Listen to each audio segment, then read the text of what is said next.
Bonjour à tous et bienvenue sur Mininch, la chaîne d'actualité automobile et des miniatures. Tout d'abord, bonne année 2024 et merci à tous ceux qui nous ont rejoints sur la chaîne l'année dernière. Vous étiez un peu plus de 2000, alors essayons de faire encore mieux en 2024. Et pour ceux qui ne sont toujours pas, abonnez-vous à la chaîne, ça aide à pouvoir créer ce type de contenu et évidemment d'autres qui arriveront sur la chaîne cette année.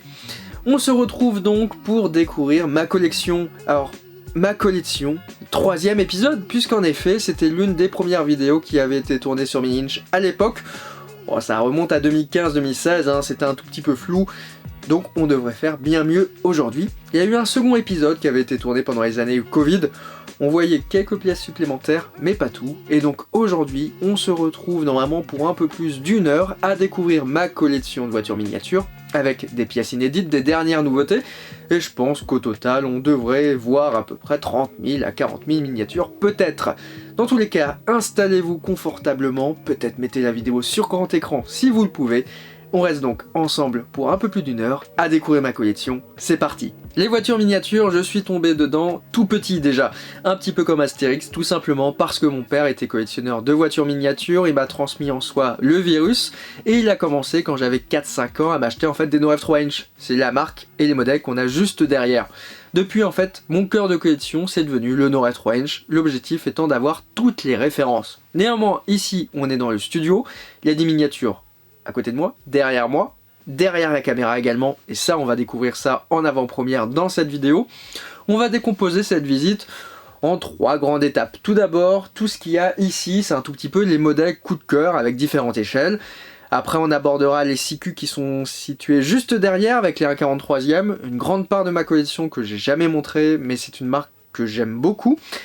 Et on fera un énorme passage sur les No F3 Inch avec évidemment les modèles qui sont présents derrière moi, mais également les modèles qui sont présents dans d'autres pièces. Et j'essaierai de parler un tout petit peu également des modèles Igor, puisque j'ai quasi une cinquantaine d'ensembles routiers à l'échelle 1,43e. Ça mérite de les présenter. Alors, on commence la visite par le studio, mes échelles 1,18 et 1,43e, et on va d'abord débuter par Solido. Quand on rentre dans ce studio, qui est quand même une petite pièce en fait qui est située sous les combles, on est accueilli par ce mur de Solido. C'est une nouveauté de cette année, tout simplement parce que je voulais mettre en avant quand même une des marques qui participe, on va dire, à nous aider aujourd'hui sur Mininch. J'ai d'ailleurs souvent la question, est-ce qu'on a des marques qui nous envoient des miniatures? Alors oui et non. En fait, en dehors d'Automobile, Solido et CQ, on a vraiment personne qui va nous envoyer des échantillons. Donc chaque voiture que vous voyez sur la chaîne, ou même qu'on est obligé de revoir en article, on est obligé de l'acheter, la plupart du temps au prix fort, et il faut savoir que même des fois la mise à disposition d'échantillons juste pour faire un article dessus ou découvrir une marque, c'est aujourd'hui pas possible. Un petit peu dommage, mais on fait avec, et bref. J'aime quand même ces Solido. Alors je suis pas un grand fan forcément de l'échelle 1/18e, c'est pas mon échelle de prédilection, mais j'achète des modèles au coup de cœur. Alors, la plupart ici sont des modèles que j'ai achetés pour ma collection, et après on a les derniers échantillons. Par contre, oui, j'ai eu un énorme craquage sur l'échelle 1,43e, alors là j'ai tout acheté quasiment. Alors, et ça va jusqu'en bas, hein. Alors je sais, on est devant un radiateur, c'est pas idéal, mais j'ai réussi à réguler pour qu'il chauffe pas trop et n'abîme pas les boîtes. À vrai dire, c'est la seule solution pour exposer, je trouve, ces miniatures, puisque une échelle 1/18e en vitrine, comme on va voir tout à l'heure avec les automobiles, ça prend très facilement la poussière, et c'est vraiment pas évident. Alors on va retrouver beaucoup de modèles courses, on a quand même cette 4L, tout simplement anniversaire de chez Solido. Des belles miniatures comme par exemple cette R21 Gendarmerie, c'est une belle nouveauté que j'ai bien aimé. Ou même cette R17, hein. C'est vraiment des beaux modèles, je trouve, avec des décorations qui sont assez sympathiques. Alors c'est ce que je dis la plupart du temps, hein, c'est que parfois il y en a plus que dans un jouet club, juste avec un pauvre mur de Solido. Voilà, c'est quand même assez navrant des fois de se dire ça. Alors ça c'est une série que j'ai vraiment adorée, c'est une série de chez Carrefour qui était disponible depuis quasiment l'année dernière, je crois même l'année d'avant. Et en fait, il y a 5 modèles. Il y en a un qui a été fait pour le Pays Basque, un ici pour la Bretagne, un pour l'APACA. Il me manque le modèle Île-de-France qu'il faudrait que je rachète. Et le modèle que j'ai encore jamais vu, c'est celui du Nord. qu'on peut trouver par exemple dans les carrefours de Lille. Il y a des Solido aussi que je trouve très intéressantes à montrer. Par exemple, cette Porsche 356, j'ai acheté l'année dernière.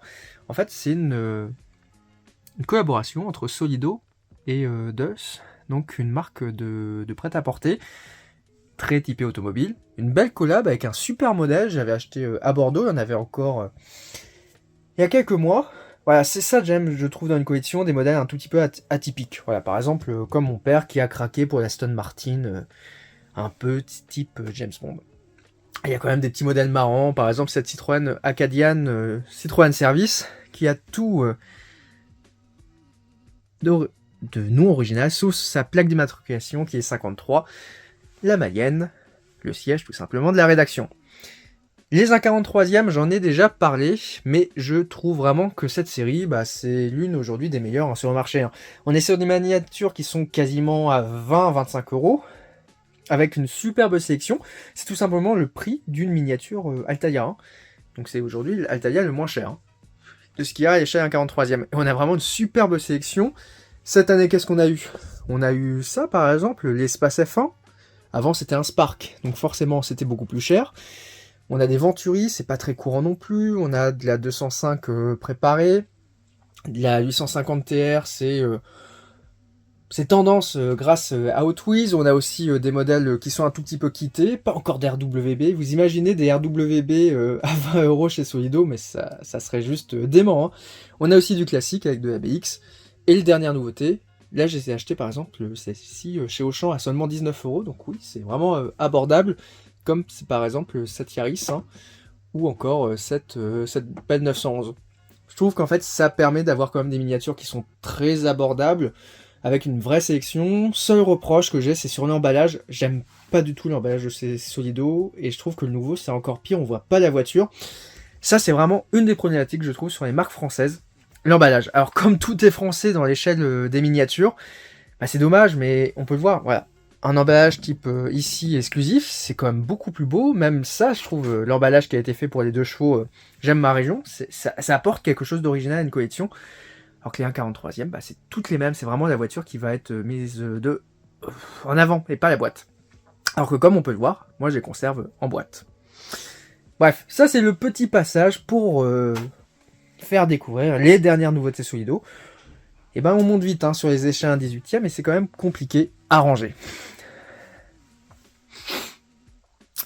Alors derrière, on va avoir les automobiles, cette nouveauté 2023 que vous avez pu découvrir sur la chaîne quand j'ai fait le montage.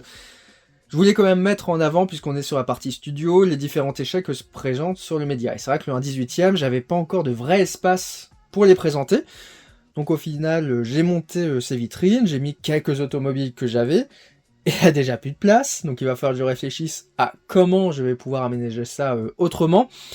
Alors il y a quand même 2 petites exceptions ici. On a une GT Spirit, en l'occurrence cette Audi, et on a aussi une Solido 1 avec la CLA, superbe modèle par ailleurs, qui est sorti cette année en rouge. C'est tout simplement rangé et agencé à peu près par typologie de modèle. Donc tout en haut, on va avoir les modèles germaniques. Les Volkswagen, j'en ai un peu plus, mais elles sont dans mon appartement, puisque j'ai une dizaine d'automobiles aussi qui se cachent là-bas sur les vitrines du salon. Il faut bien en avoir un tout petit peu partout. Avec les Mercedes, on a aussi une Opel. Juste en dessous, on a tout ce qui est un tout petit peu JDM, mais avec du classique japonais. Je m'étais fait plaisir dernièrement avec la MX-5. Comme ça, on a les 2 générations. On a une RX-7, une petite Civic type R, la fameuse Lexus de chez Automobile, bien originale. Juste en dessous, on a les grandes allemandes. Et c'est vrai que chez Automobile ou GT Spirit, on a souvent des modèles qui sont quand même, on va dire qu'ils sont massifs, comme cette BM série 7, ça prend de la place. En dessous, on a les modèles sportifs, un peu modernes, comme la petite Type R, que j'adore, qu'est-ce qu'elle est démoniaque cette face avant. La petite Peugeot 508 PSE qui a été rentrée cette année sur la chaîne, avec l'essai de la 508 PSE. Petite Alpine, 2 petites Citroën. D'ailleurs, c'est assez marrant de voir que cette Citroën CX Ambulance est toujours disponible sur la boutique auto, assez original. On continue un tout petit peu sportif avec des modèles type Mégane RS, Clio RS, Golf GTI, Ford Focus, Puis après, on a des Youngtimer, puisqu'on rappelle quand même qu'Automobile, c'est un fabricant tout d'abord de Youngtimer. Et c'est ça que j'aime bien aussi dans la marque auto, en fait, c'est que chacun a sa propre collection automobile. Il y a quand même 6 modèles par mois qui sortent, c'est quand même conséquent, surtout quand on est sur un tarif autour de 70 € pièce. Et en fait, on se rend compte que les gens, ils achètent une thématique très particulière. Il y en a, ils font que des voitures de rallye. Comme la dernière rangée. Il y en a, ils vont faire que du Youngtimer, il y en a qui vont faire que du Citroën, que du Peugeot, que du Ford, que du Volkswagen. Bref. Donc là, c'est complet. Dernièrement, je me suis acheté la petite Renault 5 E-Tech. Alors, je sais pas où la mettre, mais je pense qu'elle ira entre l'Alpine et la Saxo de Sébastien Loeb. On va, je pense, lui trouver une toute petite place. Et c'est vrai que, quand même, on se rend compte que entre les Solido, les automobiles, bah, ça fait déjà une belle collection, hein. Sachant que une GT Spirit, celle-ci, c'est à peu près 110 €, bah, ça correspond quand même à un beau paquet de miniatures à l'échelle 1/43e. Donc quand on débute une collection, il faut quand même bien se définir sur qu'est-ce qu'on veut acheter. Alors, c'est vrai qu'avoir le média derrière, ça permet d'avoir un peu plus de budget pour sa collection. De mon côté, je suis à peu près à 150 à 200 € par mois pour les miniatures, pour compléter la collection. Après, l'avantage, c'est ce que j'ai dit au tout début de la vidéo, c'est que mon père est aussi collectionneur, donc en fait on fait une collection à deux. Et on va rester d'ailleurs dans le groupe Solido Automobile. Alors vous allez me dire pourquoi je vous montre des mini GT à ce moment-là. Et bah tout simplement parce que la grande nouveauté de cette année 2024, c'est que Solido, le groupe Solido, et ben maintenant est distributeur de TSM. Avant c'était Spark France, alias la BAM. Et ben maintenant c'est Solido. Alors, est-ce qu'on va avoir des mini GT par dizaines? Je ne sais pas, mais dans tous les cas, visiblement, c'est les nouveautés d'Avril qui seraient les premières à être diffusées par Solido.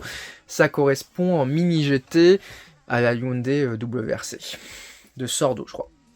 Alors ça, c'est une marque, un tout petit peu particulière. Tout simplement parce que en 2018, à l'époque, on était au Salon du Jouet, c'était l'un des premiers salons du jouet sur Mini Inch.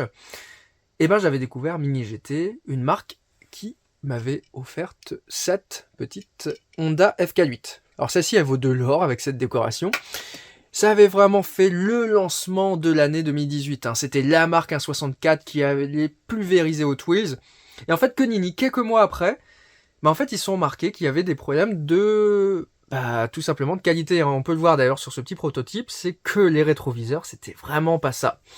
Et ils ont mis quasiment 1 an à régler leurs soucis, puisque la première mini GT à sortir, c'était tout simplement une FK8, une Honda FK8, une Civic blanche. Et cette marque, elle a aimé la FK8 pendant un certain temps. Hein. Elle a quasiment 20 teintes qui sont sorties, tout le catalogue plus tout ce que vous pouvez trouver de FK8, c'était sorti. Et ça a mis du temps à décoller. Hein. Alors visiblement, il y a eu un petit changement d'usine, c'est pour ça qu'il y a eu cette petite différence.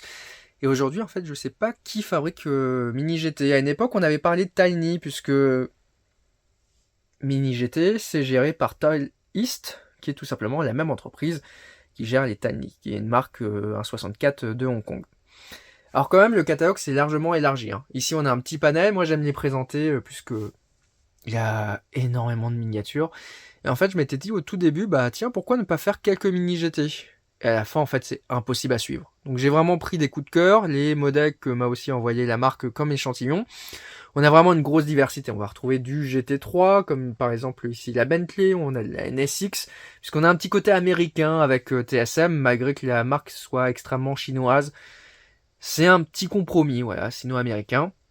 On a également des modèles quittés, évidemment en Asie, sinon ça ne marcherait pas. On a de la 911, visiblement sous licence, ça on ne sait pas. On a de la BM, on a de la Belfort de GT des 24 heures du Mans. Oui, licence. Alors, quand on est en Europe, et quand on est en France, les marques type automobile, ou même Solido, ou même nos rêves, vont vraiment jouer le jeu des licences. Par contre, quand on est en Asie, en fait, on a énormément de contrefaçons. Et la contrefaçon en miniature, c'est pas reproduire des fausses automobiles, etc. C'est reproduire des miniatures sans la licence du constructeur. Et aujourd'hui, des fabricants comme Tarmac, des fabricants comme Mini GT, la plupart du temps, en fait, ils annoncent la reproduction de miniatures sans avoir même demandé ou envoyé un document au constructeur. Donc forcément, des fois, ça passe pas. Et Mini GT, au tout début, ils voulaient sortir, je crois que c'était toute une gamme Maserati. Le premier catalogue, il y avait 20 pages. Sur les 20 pages, il y a 2 pages qui sont vraiment sorties parce que tout le reste s'est fait rétorquer par les marques. Et c'est pour ça qu'ils ont eu un démarrage qui était complètement catastrophique. Or, on retrouve quand même des vraies licences, comme les licences Porsche, comme la licence Bentley, tout simplement parce que les modèles qui sont ici, c'est des modèles en boîte Bentley. Alors, on peut encore les trouver. C'était vendu 20 €. Hein.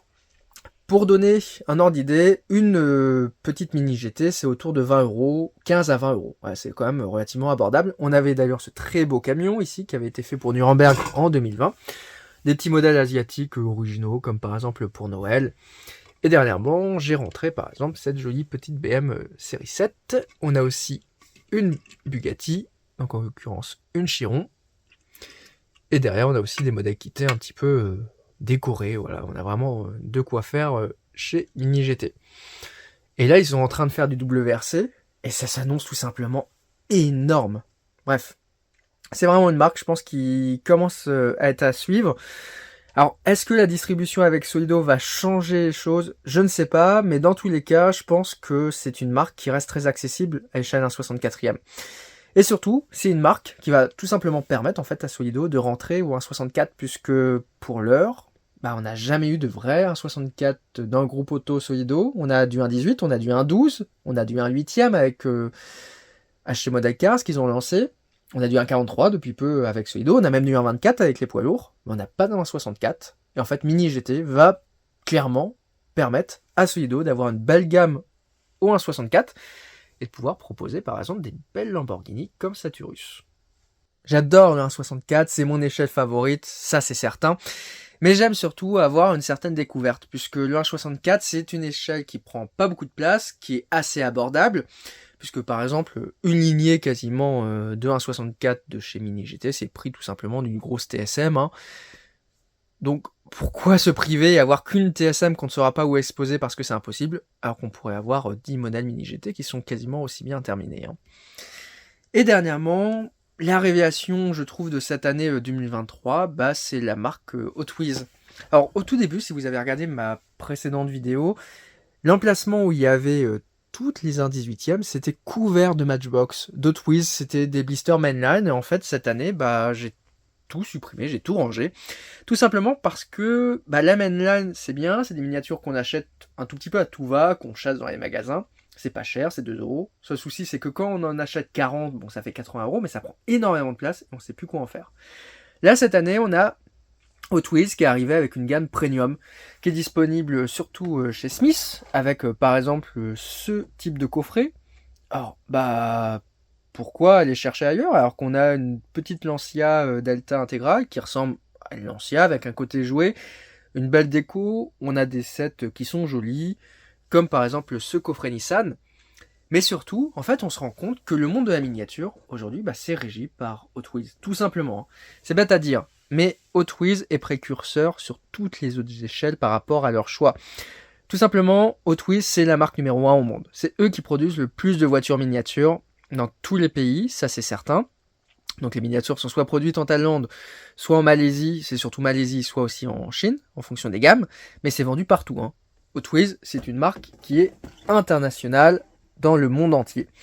Et surtout, ils sont quasiment numéro 1 dans ce même monde entier.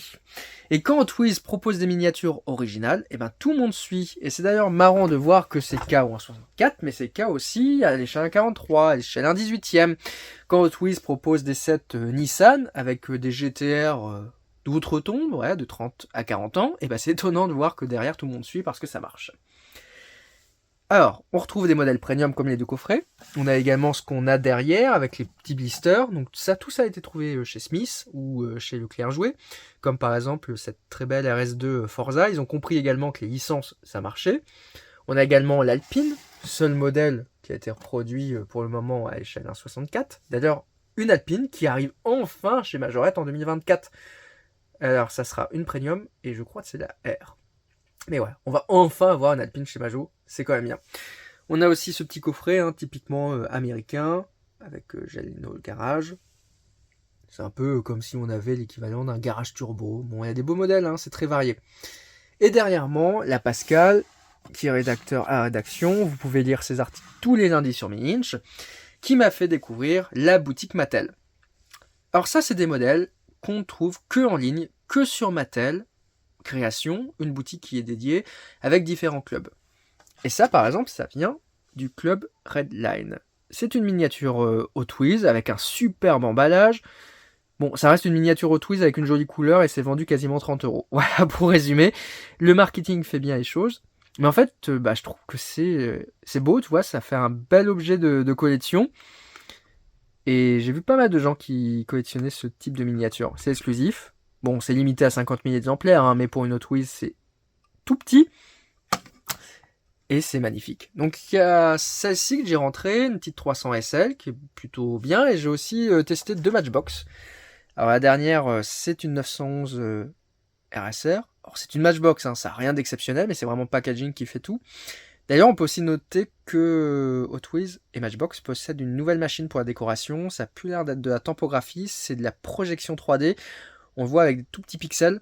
Je pense que la machine, la bécane qui fait ça doit coûter quelques petits millions d'euros, mais c'est beau. Et ça permet surtout d'avoir toutes les faces qui sont couvertes. Avant, c'était pas le cas chez Mattel. Ou par exemple une classique ambulance, voilà, avec une belle couleur quasiment spectrale, les portes arrière qui s'ouvrent, on peut voir que le socle est en 3D, bah pourquoi pas, ça c'est toujours entre 20 et 30€. Et dernièrement, voilà, petit achat original coup de cœur, il y avait ceci, un coffret de 4 corvettes aux couleurs de Barbie, Barbie c'est groupe Mattel, Hot Wheels c'est groupe Mattel, donc forcément, il y avait besoin de l'acheter. Et ben je trouve qu'au final, mettre 40€ dans ce type de coffret, bah c'est mieux, je trouve, pour une collection que de mettre 40€ dans de la mainline. Ouais, enfin, je sais plus quoi faire. Alors, c'est vrai que ça fait 3 miniatures seulement, mais c'est 3 belles miniatures qui me plaisent. Et c'est ça que je trouve vraiment primordial. Dans une collection, il faut quand même avoir des miniatures qui plaisent, que sinon, à quoi bon, hein? On a forcément des miniatures partout. Tellement que la production est variée. Mais dans tous les cas, cette petite 300 SL est superbe. Hein. Et j'ai pas montré, mais il y a aussi en fait des surboîtes, des surboîtes. Et c'est vraiment quand même un achat qui est pas mal. Alors ça vient des États-Unis, ça met un certain temps. Parfois on peut avoir de la douane. Bon, c'est quand même bien complexe. Mais il y a des choses sympas. Soit disponibles à l'achat immédiatement. Et dans ce cas, il faut être très rapide, puisque les Américains évidemment vont tous sauter dessus. Soit aussi en précommande. Comme par exemple celle-ci. Ou le coffret Barbie. Donc un petit peu d'attente. Mais voilà. Et donc le monde du 1.64 est vaste et il y a beaucoup de marques. Juste en dessous, on a Spark. Alors je les ai rangés là, au final je savais pas où les mettre, mais Spark c'est quand même l'un des fabricants français majeurs, alors français francophone. Alors il faut savoir que là on vient de voir ce que fait par exemple Mattel. Donc, Mattel c'est Matchbox et Hot Wheels. Mais en fait le monde de la voiture miniature, on le dit assez peu, mais il est très français. Hein. Les boîtes numéro 1 à faire des voitures miniatures, c'est des boîtes françaises. Solido Auto, c'est français. Norev, c'est français. Spark, c'est par des français. XO, c'est des francophones. Ça vient du Portugal. Mais il y a des liens de parenté parce que le marché numéro 1 d'XO, c'est la France, avec des équipes qui sont en France pour le développement des collections presse. Et en fait, littéralement, c'est la France qui mène le monde de la voiture miniature. Et on est toujours en train de râler, oui, qu'on trouve rien, qu'il n'y a pas assez de miniatures, que les choix sont pas faits, mais tout simplement parce qu'on est le pays qui crée les voitures miniatures. Or que dans d'autres pays, la seule chose qu'il y a, c'est Matchbox et Hot Wheels. Donc voilà. Et donc Spark, ils ont lancé, il y a déjà quelques années, une gamme qui à l'époque, c'est pas tout jeune tout ça, ça s'appelle Spark Petit 64, après ça s'est appelé Sparky.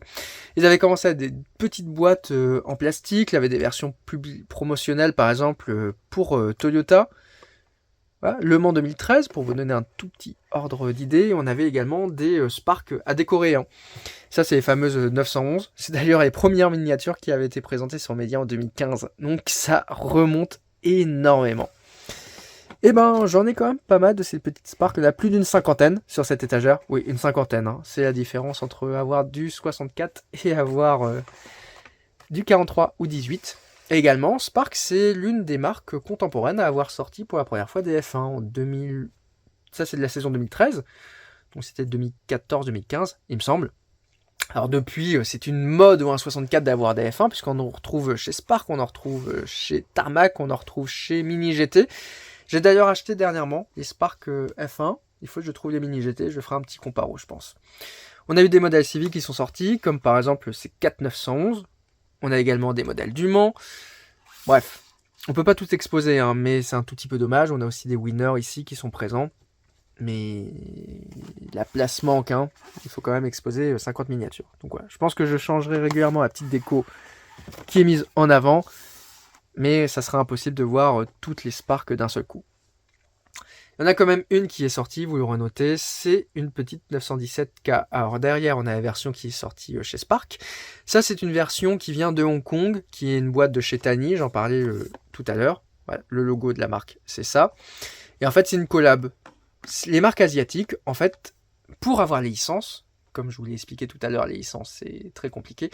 En fait, ils font des collabs, c'est tout simplement, ils commandent une miniature chez Spark, ils la mettent dans une boîte en collaboration avec Tani, et comme ça leur permet d'avoir la licence Porsche. C'est exactement la même chose avec Tarmac, qui fait des collaborations avec Minichamp ou Choco, et parce que pour avoir une licence Porsche, il faut quand même avoir dans un certain sens une qualité et un niveau de reconnaissance de Porsche, donc c'est assez peu évident pour des marques asiatiques, mais il faut avoir ce type de licence si on veut aller conquérir des nouveaux marchés, et les marques asiatiques, elles veulent y aller. Bref, très belle petite production au passage, hein. Donc là une jolie petite Spark, ouais, c'est marqué Spark en dessous, mais dispo uniquement chez Tani.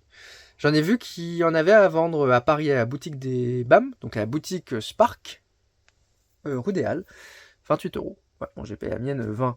Bon, bref. Et donc le 1,64, c'est un monde merveilleux. C'est l'étagère qui est juste en dessous. Alors c'est une étagère qui commence à prendre la poussière, mais au final je voulais pas la bouger. Donc ça c'est une série par exemple de supercars qui avait été rendue disponible à Taïwan il y a quelques années. Je crois que c'était chez 7-Eleven. En fait c'est des miniatures italiennes. Voilà, un petit peu des types Panini, mais uniquement avec des licences valables à Taïwan. Donc impossible à importer ailleurs.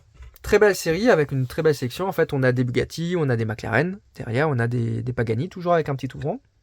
Voilà. Et puis, c'est bien fait. Hein. Bon, ça prend la poussière. Ça, c'est le problème puisque les boîtes sont pas vitrines.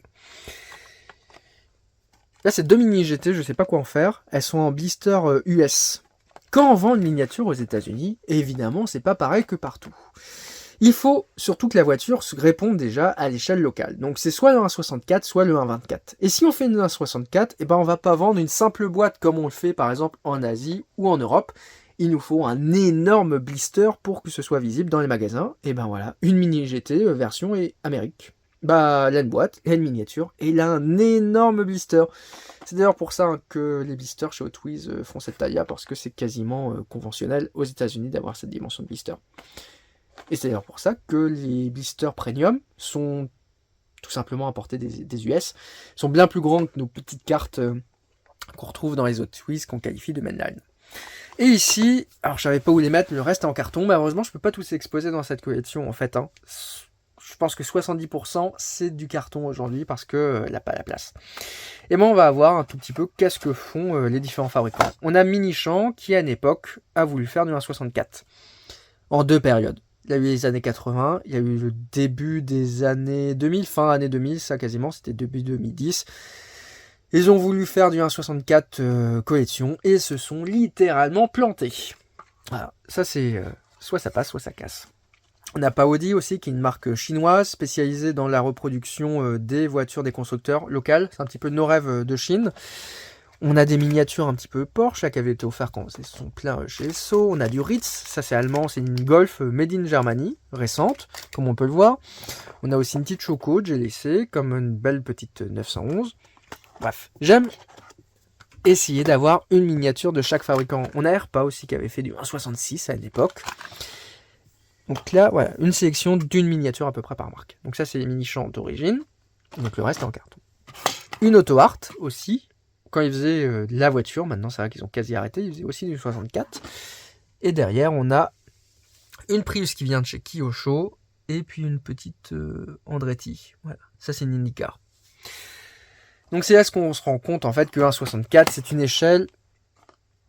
On me dit souvent oui c'est une échelle qui est jeune, c'est une échelle en Europe qui n'existe pas.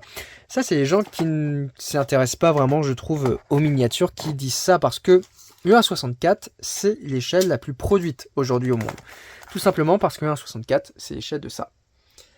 Et tout ce qui est Hot Wheels c'est quand même bien vieux hein. Parce que des Hot Wheels made in France, ça existe. Et oui, dans les années, je crois c'est 80 quasiment, on avait des Hot Wheels qui étaient fabriqués en France, alors visiblement dans des prisons, ça on ne saura jamais, mais Hot Wheels c'était une marque qui était internationale, ils essayaient d'ouvrir des usines un tout petit peu partout. Et en fait, tout simplement, depuis l'arrivée de Majorette, dans les années 70, le 1.64, c'est l'échelle numéro 1 au monde. C'était une échelle des jouets, et c'est en train de devenir une échelle des collections. Tout simplement, comme le 1.43e. Le 1.43e, à une époque, c'était l'échelle des jouets avec Dinky Toys, avec CJ, et c'est devenu une échelle de collection, principalement poussée par exemple avec Mini-Champ, qui a créé dès la fin des années 90 une gamme collection que tout le monde a et qui vaut absolument rien en cote. Et ben en fait, aujourd'hui, un 64, ça fait la même chose. Et on va terminer ce petit tour à 64 autour du monde. Alors j'ai rangé les Tomica, j'ai rangé les Tani, j'en ai plein mais je sais pas où en mettre. Bref, un jour j'arriverai à tout exposer. Avec le Greenlight. Alors Greenlight c'est une marque un tout petit peu à part puisqu'ils font des toutes petites prods pour les États-Unis. Mais ils font des beaux trucs là. Là j'ai craqué pour cette petite déneigeuse. Il y a aussi ça que je trouve ultra sympa. Alors j'ai évité de tout faire tomber puisque tout est bien rangé. On a aussi par exemple les IndyCar de Romain Grosjean. On a ce Ford Transit avec plusieurs couleurs. Il a une version d'ailleurs Michelin qu'il faudrait G. On a aussi le Bronco. Alors par contre oui, la taille du blister est énorme. Alors c'est vendu aux États-Unis chez Walmart par exemple, au Canada aussi, et on en trouve de plus en plus en France. Il y a beaucoup de jouets clubs qui jouent le jeu d'en commander, tout simplement parce que Momaco est distributeur. Et hors de la boîte, moi j'aime beaucoup les petits modèles comme ça. Alors, une Greenlight, c'est une miniature 1.64 inscrite. C'est quand même un peu plus gros, on est sur du 3 inch à peu près. Avec un châssis métal, des roues en gomme, il y a toujours un petit ouvrant, ici capot, rond de gyrophare. Bon, c'est un petit peu grossier, c'est américain, c'est typique, mais c'est lourd. Ils ont un concept de la miniature qui est un tout petit peu original, et surtout il faut qu'une voiture aux États-Unis ça roule parfaitement, ce qui n'est pas du tout le cas en France, on peut le voir chez nos rêves. Bon, ils sont des fois inspirés par ce que fait Hot Wheels, forcément, on a la logique de trailer, c'est-à-dire une voiture avec une remorque et on met des accessoires dedans. Ils ont en fait toute une gamme qui est faite autour des voitures de police, une gamme qui est faite autour des bandits, des méchants, voilà. Mais ils commencent à faire le tour des États, malgré qu'aux États-Unis il y en a plus de 50. Et là, en ce moment, ils sont en train de faire les véhicules un petit peu communal. Comme par exemple ce Ford. Voilà, on lui met juste une petite lame chasse-neige et hop, ça fait une nouvelle référence avec une voiture blanche sans gyrophare. Ils ont aussi lancé des camions. Ils sont surtout connus pour les gammes Hollywood, comme par exemple celle-ci. Et d'ailleurs, ce 1.64, venu des États-Unis, qui est très particulier, puisqu'on peut le voir quand même que Hot Wheels ça a un petit côté différent de Majorette. Greenlight, c'est aussi différent de Majorette. Et d'ailleurs, nos rêves, à une époque, ils ont voulu tenter le coup. C'est une gamme que j'ai jamais présentée, en fait, tout simplement parce que je sais pas où la ranger. Mais ils ont voulu produire des 1.64 Premium, et ça a été un flop monumental, comme d'habitude. En miniature, soit ça marche, soit ça ne marche pas. Et ça, c'est le cas de cette gamme, avec des Chrysler 300C, on avait beaucoup de Chrysler, on avait de la Crossfire, des modèles en plus qui quasiment ont fait un flop à l'échelle 1.1. On avait aussi des belles Dodge, comme la Charger. Alors, elles sont des fois un petit peu abîmées. On avait aussi de l'Hummer. Oui, pourquoi pas faire des Hummer en 1.64. Une gamme qui vieillit plutôt bien. On avait des petites suspensions, des roues en gomme, châssis plastique, mais ça a du mal à décoller. Surtout l'emballage tristouné. Bref, on va maintenant revenir à l'Europe avec Majorette. Majorette fête en 2024 ses 60 ans. Et en fait, il faut quand même dire que les productions Majorette depuis quasiment 10 ans, il y en a. Ici, j'ai mis tous les gift packs que j'ai achetés dernièrement et que j'ai trouvé en Europe. Je les ai quasi jamais achetés sur Internet. J'ai même tout simplement jamais acheté un gift pack sur Internet, donc j'ai pas les versions asiatiques. Mais il y a quand même des belles versions allemandes. Alors, on va évidemment retrouver les dernières nouveautés, comme par exemple celui-ci. Voilà, le coffret gift pack avec la Renault Clio. On a évidemment des versions germaniques, comme par exemple ici une version ADAC. On a évidemment les derniers qui sont sortis cette année, comme par exemple ce joli Mercedes. On a le dernier, le DS. On a juste au-dessus le Mercedes. On a le Dream Italy. Pour cette année, voilà, à peu près 2021, 2022, 2023. On a des versions qui sont peu courantes, et c'est très original, mais par exemple la version PSG, elle est quasiment devenue déjà rare. Juste au-dessus, on a la version pour l'Allemagne, pour Munich. Là, on a la superbe version Chrome 7. ça c'est beau, hein, mais c'est bien rare. Juste au-dessus, on a les Volvo, uniquement pour le marché nordique. On a également un beau coffret qui était disponible uniquement chez Müller en Allemagne, aussi pour les pompiers. Bref, ça en fait quand même. Hein. Et on en a tout simplement une bonne partie qui fait partie du catalogue international, et on en a une autre bonne partie qui est soit spécifique à la France, c'est quasiment 50%, soit spécifique à l'Allemagne, via Müller. Donc on a quand même quelque chose qui est très équilibré. Et donc, Majorette, dans ma collection, ça représente une étagère entière. Une étagère entière qui vous est montrée, hein, parce que je peux vous dire que les cartons, il y en a. Hein. Donc, Majorette, c'est pas compliqué, c'est pas ma collection principale, mais néanmoins, c'est un incontournable pour la présentation des miniatures en France. Vous l'avez vu sur la chaîne, tous les 6 mois à peu près, je vous présente les miniatures, j'en ai pas autant que Marc, mais j'aime quand même Majorette, puisque c'est quand même avec des Majorettes que je jouais quand j'étais tout petit. Avec exactement cette génération. Et d'ailleurs, c'est pour ça que j'ai ce beau coffret qui se cache, coffret Europe, parce que j'avais eu le même, je crois que c'était vers 2003-2004. Alors, il y a une photo qui traîne, mais je sais plus où elle est, de moi avec ce petit coffret, et tout simplement, les voitures, elles ont subi le jeu d'un enfant, donc j'ai racheté tout neuf. Voilà, comme ça, il est tout beau, tout propre. Et donc Majorette, j'essaie en fait de changer régulièrement la décoration. Donc ici, tout est inédit quasiment en termes de présentation, parce que j'essaie de me tenir à l'heure, et donc on va retrouver les dernières nouveautés. En fait, les modèles qui ont plus d'1 an, ils partent en carton, et puis ils vont en stockage. En dehors de quelques miniatures. Donc là, tout en haut, on va retrouver tout simplement la petite évolution des blisters de chez Majorette. Je trouve ça très marrant. Alors, moi je suis jeune, donc forcément les majorettes ont toujours été faites en Thaïlande. Donc j'ai pas de distinction ici entre des majorettes made in France ou des majorettes thaïlandaises, c'est forcément des majorettes. D'ailleurs on a quand même un petit stock juste derrière. Voilà. J'en achète par-ci par-là avec des modèles que j'aime bien. On a donc les évolutions de blister avec les modèles que j'ai joués, des modèles qui après ont été en déstockage, ça je les ai trouvés pas trop chers. Des modèles d'une période où personne s'intéressait à Majorette, et pourtant il y avait des modèles ultra sympas, comme par exemple celle-ci. Et après, on a cette fameuse tige de la meilleure période Majorette pour moi. Hein. C'est 2011, 2012, 2013, juste au moment de la reprise par Simbadiki. Les modèles étaient magnifiques comme cette Mégane, il y avait des dizaines et des dizaines de variantes à chasser, comme par exemple la Golf. On a une bleue nuit, on a une rouge, c'est pas les mêmes jantes, on a une grise, on a 2 grises, on a une gris claire, on a aussi des Audi qu'on trouvait jamais, j'ai des couleurs que j'ai jamais vues. Et après on a toutes les Porsche. Toutes les Porsche. Eh ben oui, toutes les Porsche. Tout ça c'est que de la Porsche. La 911 GT3 première génération. De la blanche, de la noire avec des jantes non flocons, de la noire mat, de la gris, de la gris claire, de la bleue, de la violette, de la orange. Bref, ça en fait. Hein. Et là on a 3 autres qui se cachent ici. Et c'est vraiment une période que j'ai adorée chez Majorette. Mais bon, c'est révolu, et donc en 2023, on trouve quand même des beaux modèles. Ici, on a les dernières nouveautés, il y en a plus que dans un Smith, il y en a plus que dans un jouet club, c'est quand même assez incroyable. Et j'espère que la gamme 60 ans qui va arriver, elle a l'air d'être très prometteuse, donc je fais déjà un petit peu de place, et je sais qu'il y aura une vidéo qui sera prochainement sur le sujet. Il y a aussi des miniatures qui sont derrière, mais on peut plus forcément les exposer, c'est celle de l'année dernière. Alors si on prend une nouveauté que j'ai adorée, cette année, c'est-à-dire 2023, l'année dernière, c'était par exemple le Tonal, ou encore la Mercedes SL63.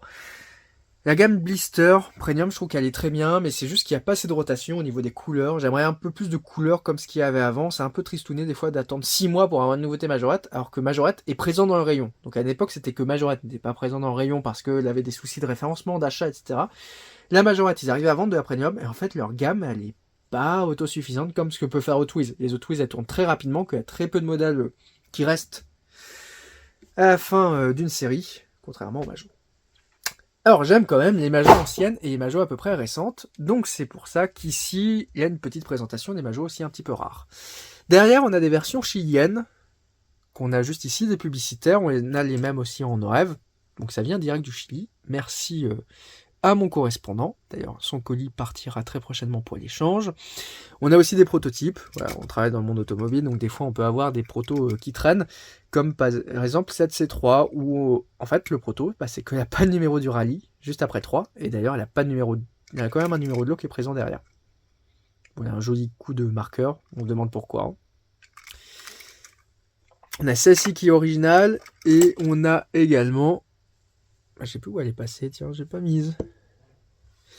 Un petit modèle qui est censé venir ici, une petite cox avec son petit pot à crème. Je sais pas où j'ai mise, il va falloir que je la remette à sa place. Ça, c'était du salon de Poitiers, voilà. Il y a celle-ci aussi qui est originale, puisque c'est un proto, tout simplement parce qu'il y a une déco sur le capot qui a disparu par la suite. Voilà, un modèle de pré-prod qu'on avait eu pour le média, comme par exemple cette jolie Renault Mégane, qui n'a pas les jantes noires, des jantes chromées. Bon, c'est des petites variantes, hein. Vraiment, sur cette vitrine, on a des modèles modernes. La plupart du temps, c'est ceux qui ont été vus sur Minige, donc ils sont sortis de la boîte. Donc forcément, j'essaie de les présenter un petit peu autrement. On a aussi le coup de cœur, par exemple, cette Renault Mégane Trophy de chez Thirier. Ça, c'est rarissime. Jamais vu en magasin, j'avais commandé sur Internet. Mais pourquoi ils ont sorti ça? Et surtout, pourquoi elle n'a pas été rendue dispo? Elle est magnifique. Ici, on a les modèles un petit peu publicitaires, avec aussi les modèles des différents forums, des différents clubs. Donc là, on a Majorette Railroad. Juste derrière, on a Majorette Belgium. Voilà, merci à eux.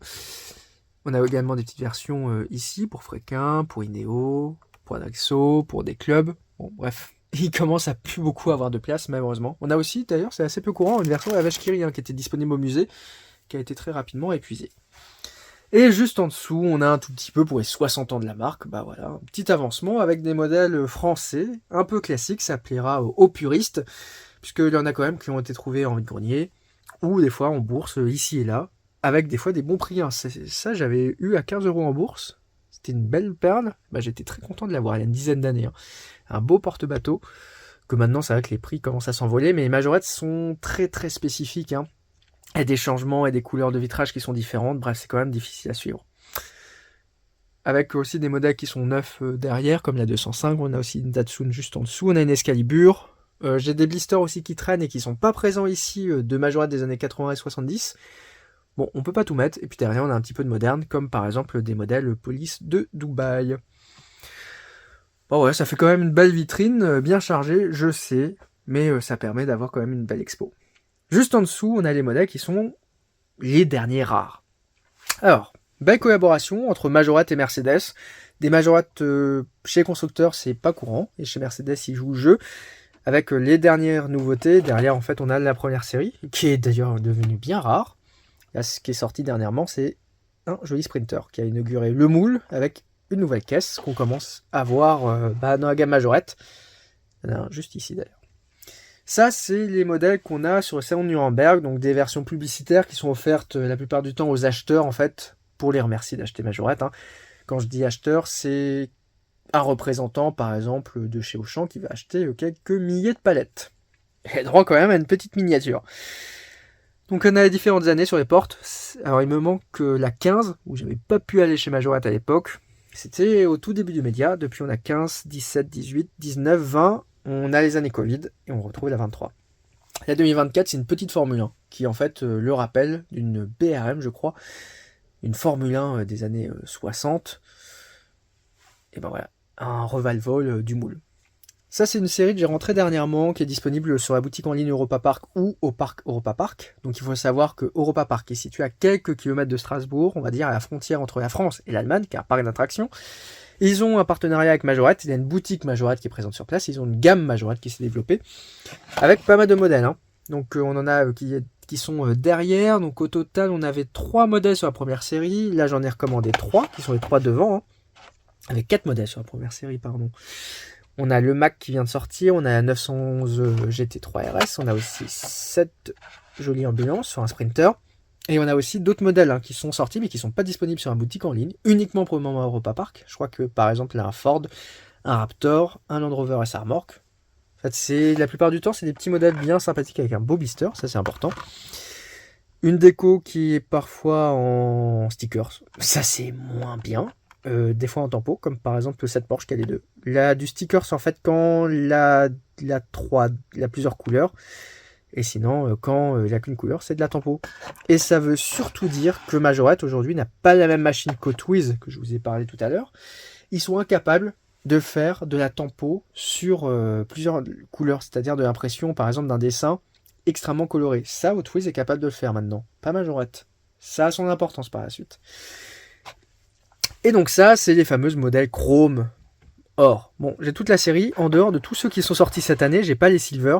J'ai plusieurs modèles à échange. Si jamais il y a des gens qui ont un petit Q4 Silver ou une GT86 Silver, je suis preneur de l'échange. Il me reste à échanger une Mercedes classe A, puisque j'ai réussi à la trouver, même si quelqu'un me l'avait échangé. Merci d'ailleurs à cette personne que j'avais pu rentrer. Mais je joue le jeu en continuant les échanges. Il me reste aussi en double une belle Camaro comme ce qu'il y a à gauche. Et le premier Mercedes, en l'occurrence, voilà, le Maybach Landaulet.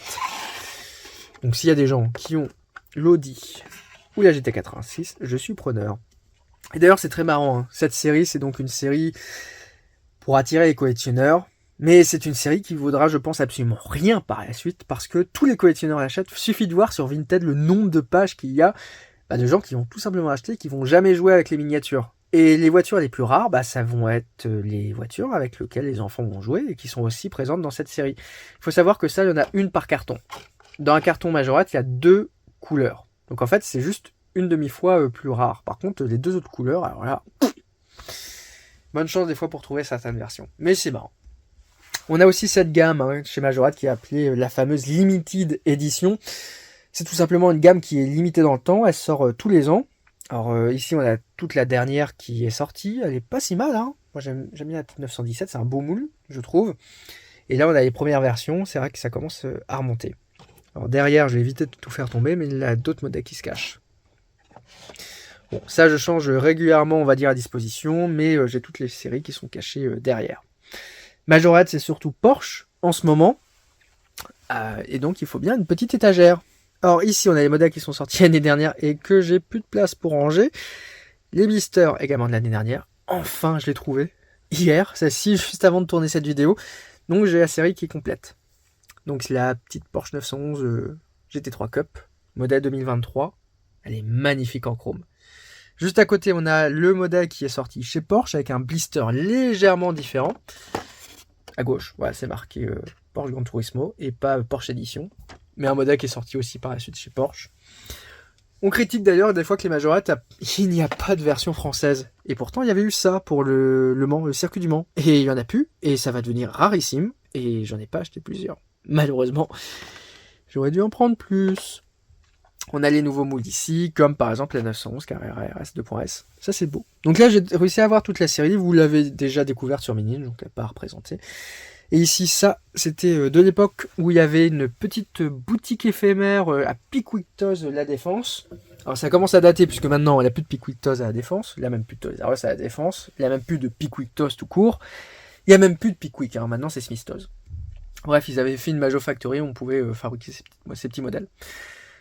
Et c'est vrai que chez Porsche, il y a quand même des beaux modèles. C'est pas mal. Juste en dessous, on a les fameux blisters doubles. Donc pareil, pour suivre l'évolution. Ça, c'est ce que j'avais eu quand j'étais petit. Bon, j'ai racheté, que sinon, celui que j'étais petit, je pourrais vous montrer, mais il est dans un sale état. Hein. Il a subi quelques explosions. La modèle un peu plus contemporain, et puis derrière, les dernières nouveautés. En dessous, j'ai rangé la gamme Porsche avec les trailers. Juste derrière, on a les trailers Racing habituels. Et les derniers Racing, ici, ça a bougé. Voilà. Comme par exemple cette jolie Supra que j'ai trouvée il n'y a pas si longtemps. Donc voilà, la présentation majorette, c'est surtout pour mettre les dernières nouveautés en avant, hein, puisque sinon on s'en sort plus. Hein.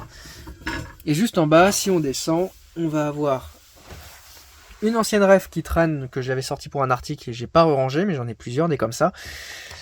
Et en fait, si on enlève la déco, ici on a toutes les séries de 2011 avec les C5, les GTR. En fait, tout simplement parce que je peux pas les exposer. Donc là, on a une partie qui est ici, et sinon, ça finit en carton, malheureusement. Mais il y a quand même, je trouve, des beaux modèles qui traînent, et j'aime bien les ici, comme par exemple ce coffret, voilà, 2011. À l'époque, il y avait ça. C'est déjà vieux quand même, ça a quasiment 12 ans, hein, avec un Scénic, une Twingo et une belle Mégane. Ouais, à l'époque, il y avait des vieux modèles qui traînaient encore, comme par exemple Twingo C3, Trafic. Juste en dessous, on a une BM. On a aussi une Toyota. Et en fait, chez Majorette, il y a vraiment eu un tournant parce que je crois que c'est fin 2012, il y a eu des énormes inondations qui ont eu lieu à côté de l'usine en Thaïlande. Et en fait, la moitié des moules de Majorette ont été rendus inutilisables. Et c'est depuis cette période, je trouve que ma majorette a un tout petit peu du mal à faire revenir ce côté où il y avait beaucoup de versions, beaucoup de monde. Maintenant, c'est vrai que c'est très germanique, surtout parce qu'en fait, ils ont perdu énormément de moules, donc ils ont eu du mal quand même à revenir. Mais c'est en cours. La gamme Racing aussi, qui était à l'époque avec la Mégane Trophy, la C4, et puis un peu plus contemporain. Des choses qu'on ne voit plus forcément, hein. Mais c'est vrai qu'il y a des modèles, on ne sait pas pourquoi, ils n'ont pas de variation de couleur. J'ai en tête effectivement l'Alpha Giulia, la Giulietta, pardon, la pauvre, elle a toujours été rouge. Voilà. Ici, on a quelques modèles spécifiques pour le marché allemand, comme par exemple, on avait eu la Corsa et juste avant, on avait eu la Dame. Ou la Dent, choisissez. Bref, les majorettes, il y en a. Et il y en a toujours, donc je suis quand même obligé de faire un tout petit peu de rangement, que sinon il n'y a plus de place. Et d'ailleurs, on en a aussi juste ici, voilà, qui sont présentés avec le fameux petit tourniquet.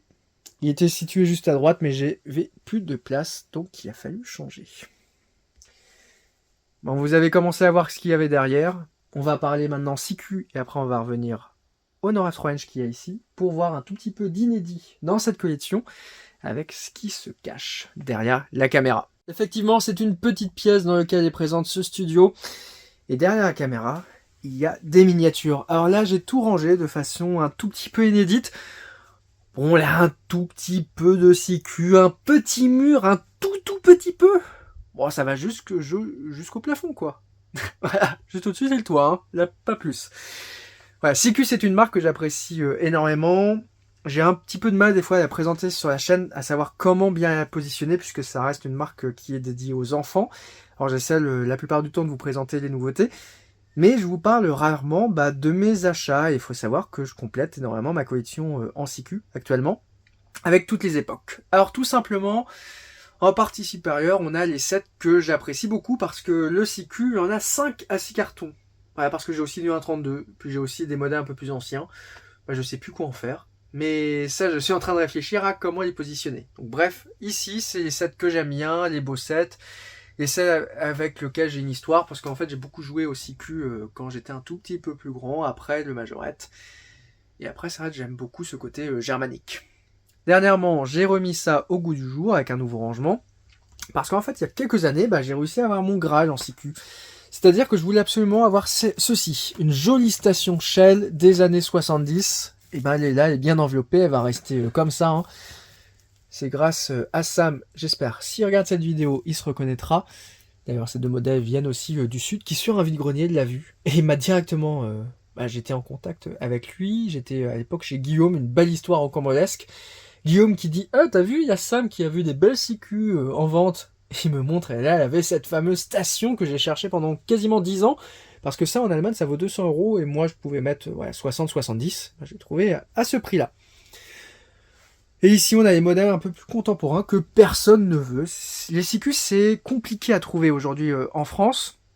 On avait une distribution, en fait, qui n'était pas assurée à l'époque par CQ même, sur le territoire français à la fin des années 90, début 2000. Et c'est des modèles qui ont mal vieilli, mais qui sont tout autant sympathiques, comme par exemple ce joli Mercedes qui est rentré dernièrement, ou même par exemple celle-ci que j'ai acheté à la Mac, ça je vous l'avais montré. Mais il y a des beaux ensembles que j'aime bien, par exemple celui-ci j'ai trouvé à rien du tout en bourse, même pas 20 €. C'est la cote du modèle, puisqu'il y a énormément de variantes chez CQ, et surtout les boîtes des fois correspondent pas. Donc là par exemple vous avez 2 fois la même boîte, mais en fait le modèle à l'intérieur, c'est pas du tout le même. On a un Mercedes qui est une génération en dessous, et juste au-dessus, on a un Bowman qui est une génération après.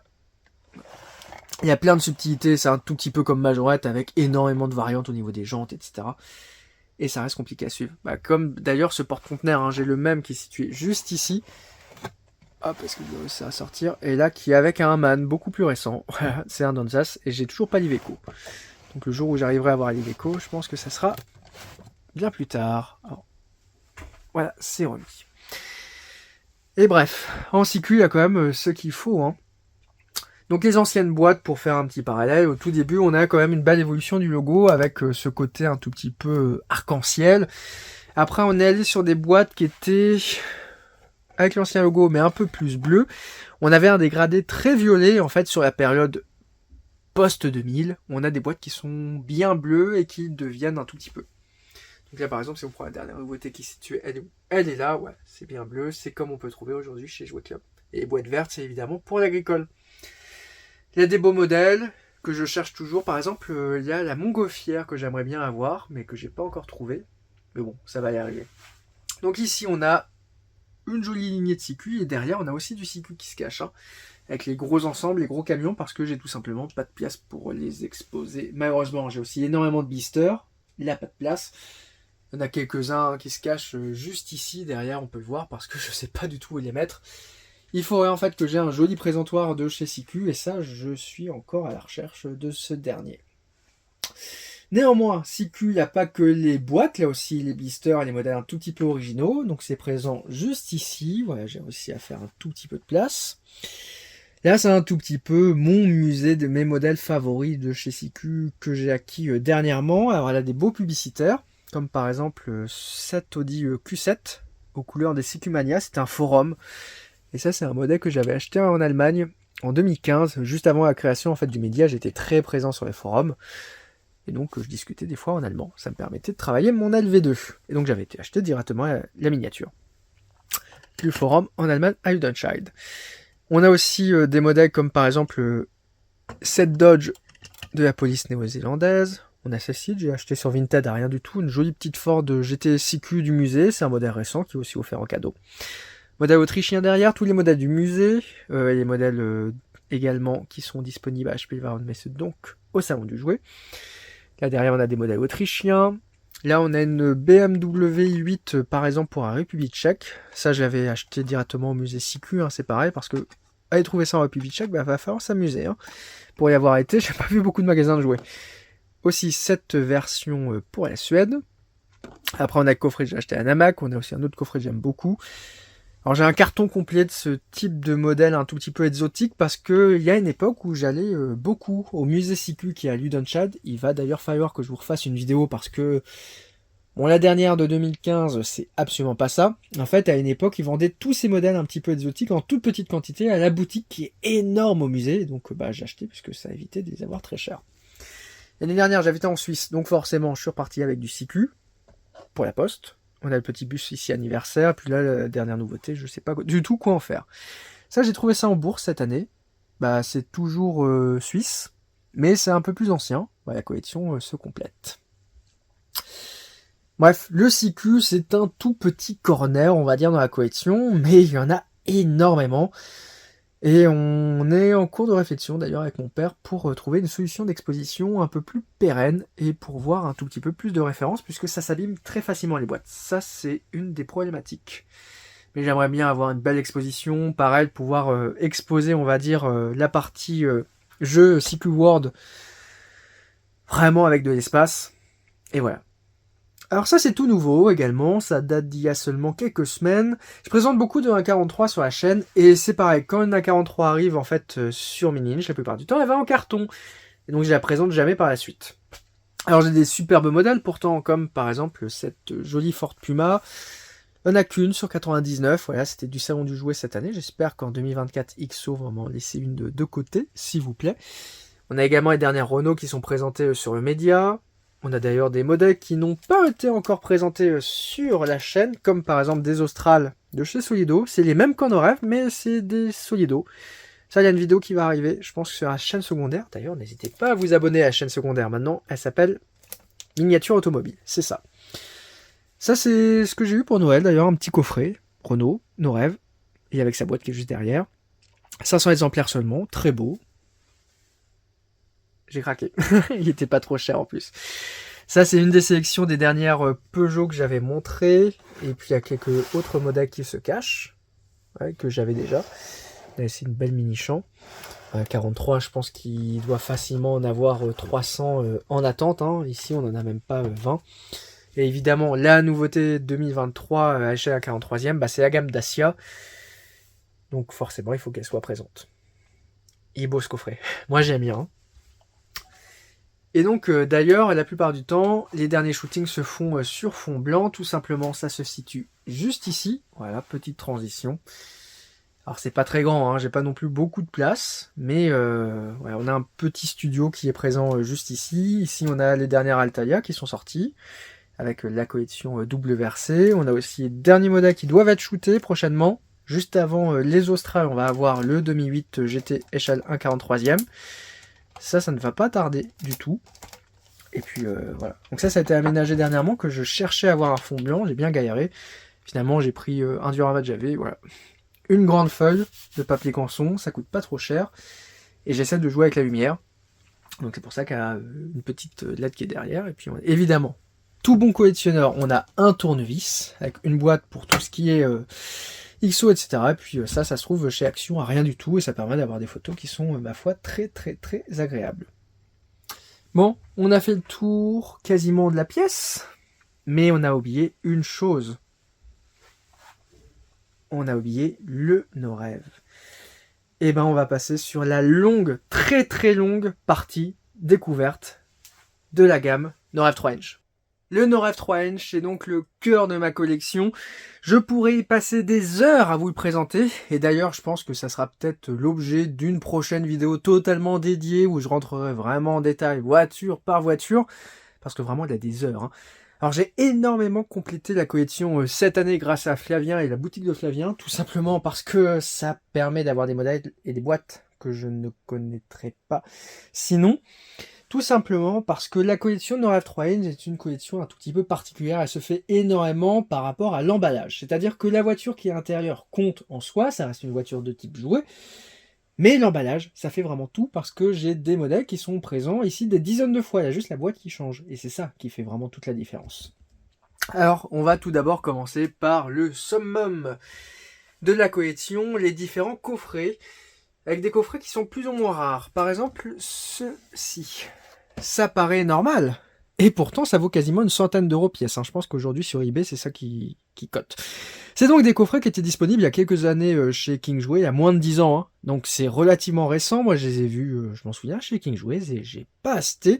Il me manque le tuning. En fait, c'est des coffrets avec des modèles qu'on a revus et revus partout. Il n'y a que celui-ci qui est un tout petit peu différent, qui n'est pas dans cette teinte dans la gamme habituelle. Donc le Racing, ici on a la version coffret, en fait les boîtes, elles sont juste là. Mais la version coffret, comme c'est les mêmes modèles, les collectionneurs, ils les ont pas achetés. D'ailleurs, c'est quelque chose qui est très amusant. Là, énormément de collectionneurs de No Rêve 3 inch, la plupart du temps, ils sont jeunes, ils n'ont pas beaucoup forcément de budget. Et ce type de pièces, ils vont pas l'acheter, et c'est ça qui va vraiment devenir rare. C'est les pièces que personne n'achète pour des raisons complètement obscures. Et en ce moment, c'est totalement la même chose. Il y a des miniatures que les gens n'achètent pas. Et puis en fait, c'est ça qui devient rare. C'est pas les miniatures que tout le monde veut comme les Gold. Il y en a des dizaines et des dizaines sur Vinted. On a aussi des beaux coffrets qui sont présents ici, pompiers. Ça, c'est des coffrets qui étaient disponibles à Carrefour à l'époque. Là, c'est mes séries qui sont favorites. La dernière fois, par exemple, j'ai réussi à compléter, puisque maintenant j'ai 2 coffrets qui sont en racing, j'ai 2 coffrets qui sont en tuning, et j'ai évidemment les 2 coffrets qui sont présents sur la partie mini-jet, avec celui-ci. J'ai bien eu du mal à compléter, mais qu'est-ce qu'il est beau, franchement. Ça, c'est des coffrets pareils. À l'époque, on n'achetait pas, puisqu'on avait déjà toutes les voitures. Donc pourquoi acheter des coffrets doubles? Mais ça devient très vite rare. Comme par exemple celui-là, le Renault. Ça, c'était proposé pendant des dizaines d'années à 15 euros. Personne n'a acheté, et c'est rarissime. Bref, l'essence même d'une collection, en fait, la pièce rare, c'est pas la moins produite. C'est vraiment le modèle que personne va acheter pour des raisons assez obscures. De tout ce qui est présent dans cette pièce, des automobiles, des solidos, dehors de l'XO à 99 exemplaires, le No Rêve 3 inch, c'est ce qu'il y a de plus rare. C'est-à-dire, c'est ça qui est le moins produit. Une miniature No Rêve, même aujourd'hui, c'est entre 1000 et 5000 pièces. Majorette, c'est minimum 5000 pièces pour les toutes petites commandes. Genre, typiquement ça. Ça, c'est 5000. Le reste, on va être à 20, 30 000. Je pense 40 000 pour certaines miniatures. Surtout certains tirages de la gamme Premium. Une auto, on est entre 1000 et 5000. Voilà. Mini GT, on est forcément supérieur à 5000. En fait, dès qu'on est sur des miniatures en métal avec une injection, on va être à plus de 5000 pour rentabiliser l'outillage. Ça, un jour, on verra ça un peu plus en détail. C'est un petit peu barbant, c'est de l'industrie. Je sais pas si ça intéresse grand monde. La résine, ça permet d'avoir des petites séries, voilà, rapidement. Et chez Solido, on a des miniatures entre 999 et 10 à 20 000, à peu près. Et par exemple, des 205 comme ça, c'est moins de 2000 normalement. C'est vraiment très petit de tirage. Ça, il y a moins de 205 de ça que celle-ci. C'est fou à se dire, alors que celle-ci est dispo chez Carrefour et va aller n'importe où, donc ça va devenir rare par la suite. Voilà. Et ça, on ne sait pas encore, mais Saudi 143, peut-être que ça deviendra rare. Puisque, en fait, dès que c'est vendu dans des grandes surfaces, c'est acheté par monsieur et madame tout le monde, et pas des collectionneurs. Donc derrière, ils vont pas chercher le profit en vendant, ils vont juste vouloir se débarrasser de quelque chose. Et c'est ça qui fait la rareté de la voiture. Bref. Ici, on est donc sur les gammes qui sont disponibles dans les magasins de jouets, ou étaient disponibles dans les magasins de jouets en fonction des différentes époques. On va retrouver différentes gammes de nos rêves. Ici, par exemple, on a les gammes Emergency, avec la toute première, qui était reconnaissable à cette très jolie boîte, avec les boîtes blanches. Après, on a à l'époque des boîtes rouges, et on termine avec quelques camions qui sont rangés. Pourquoi tout est aussi bien aligné ?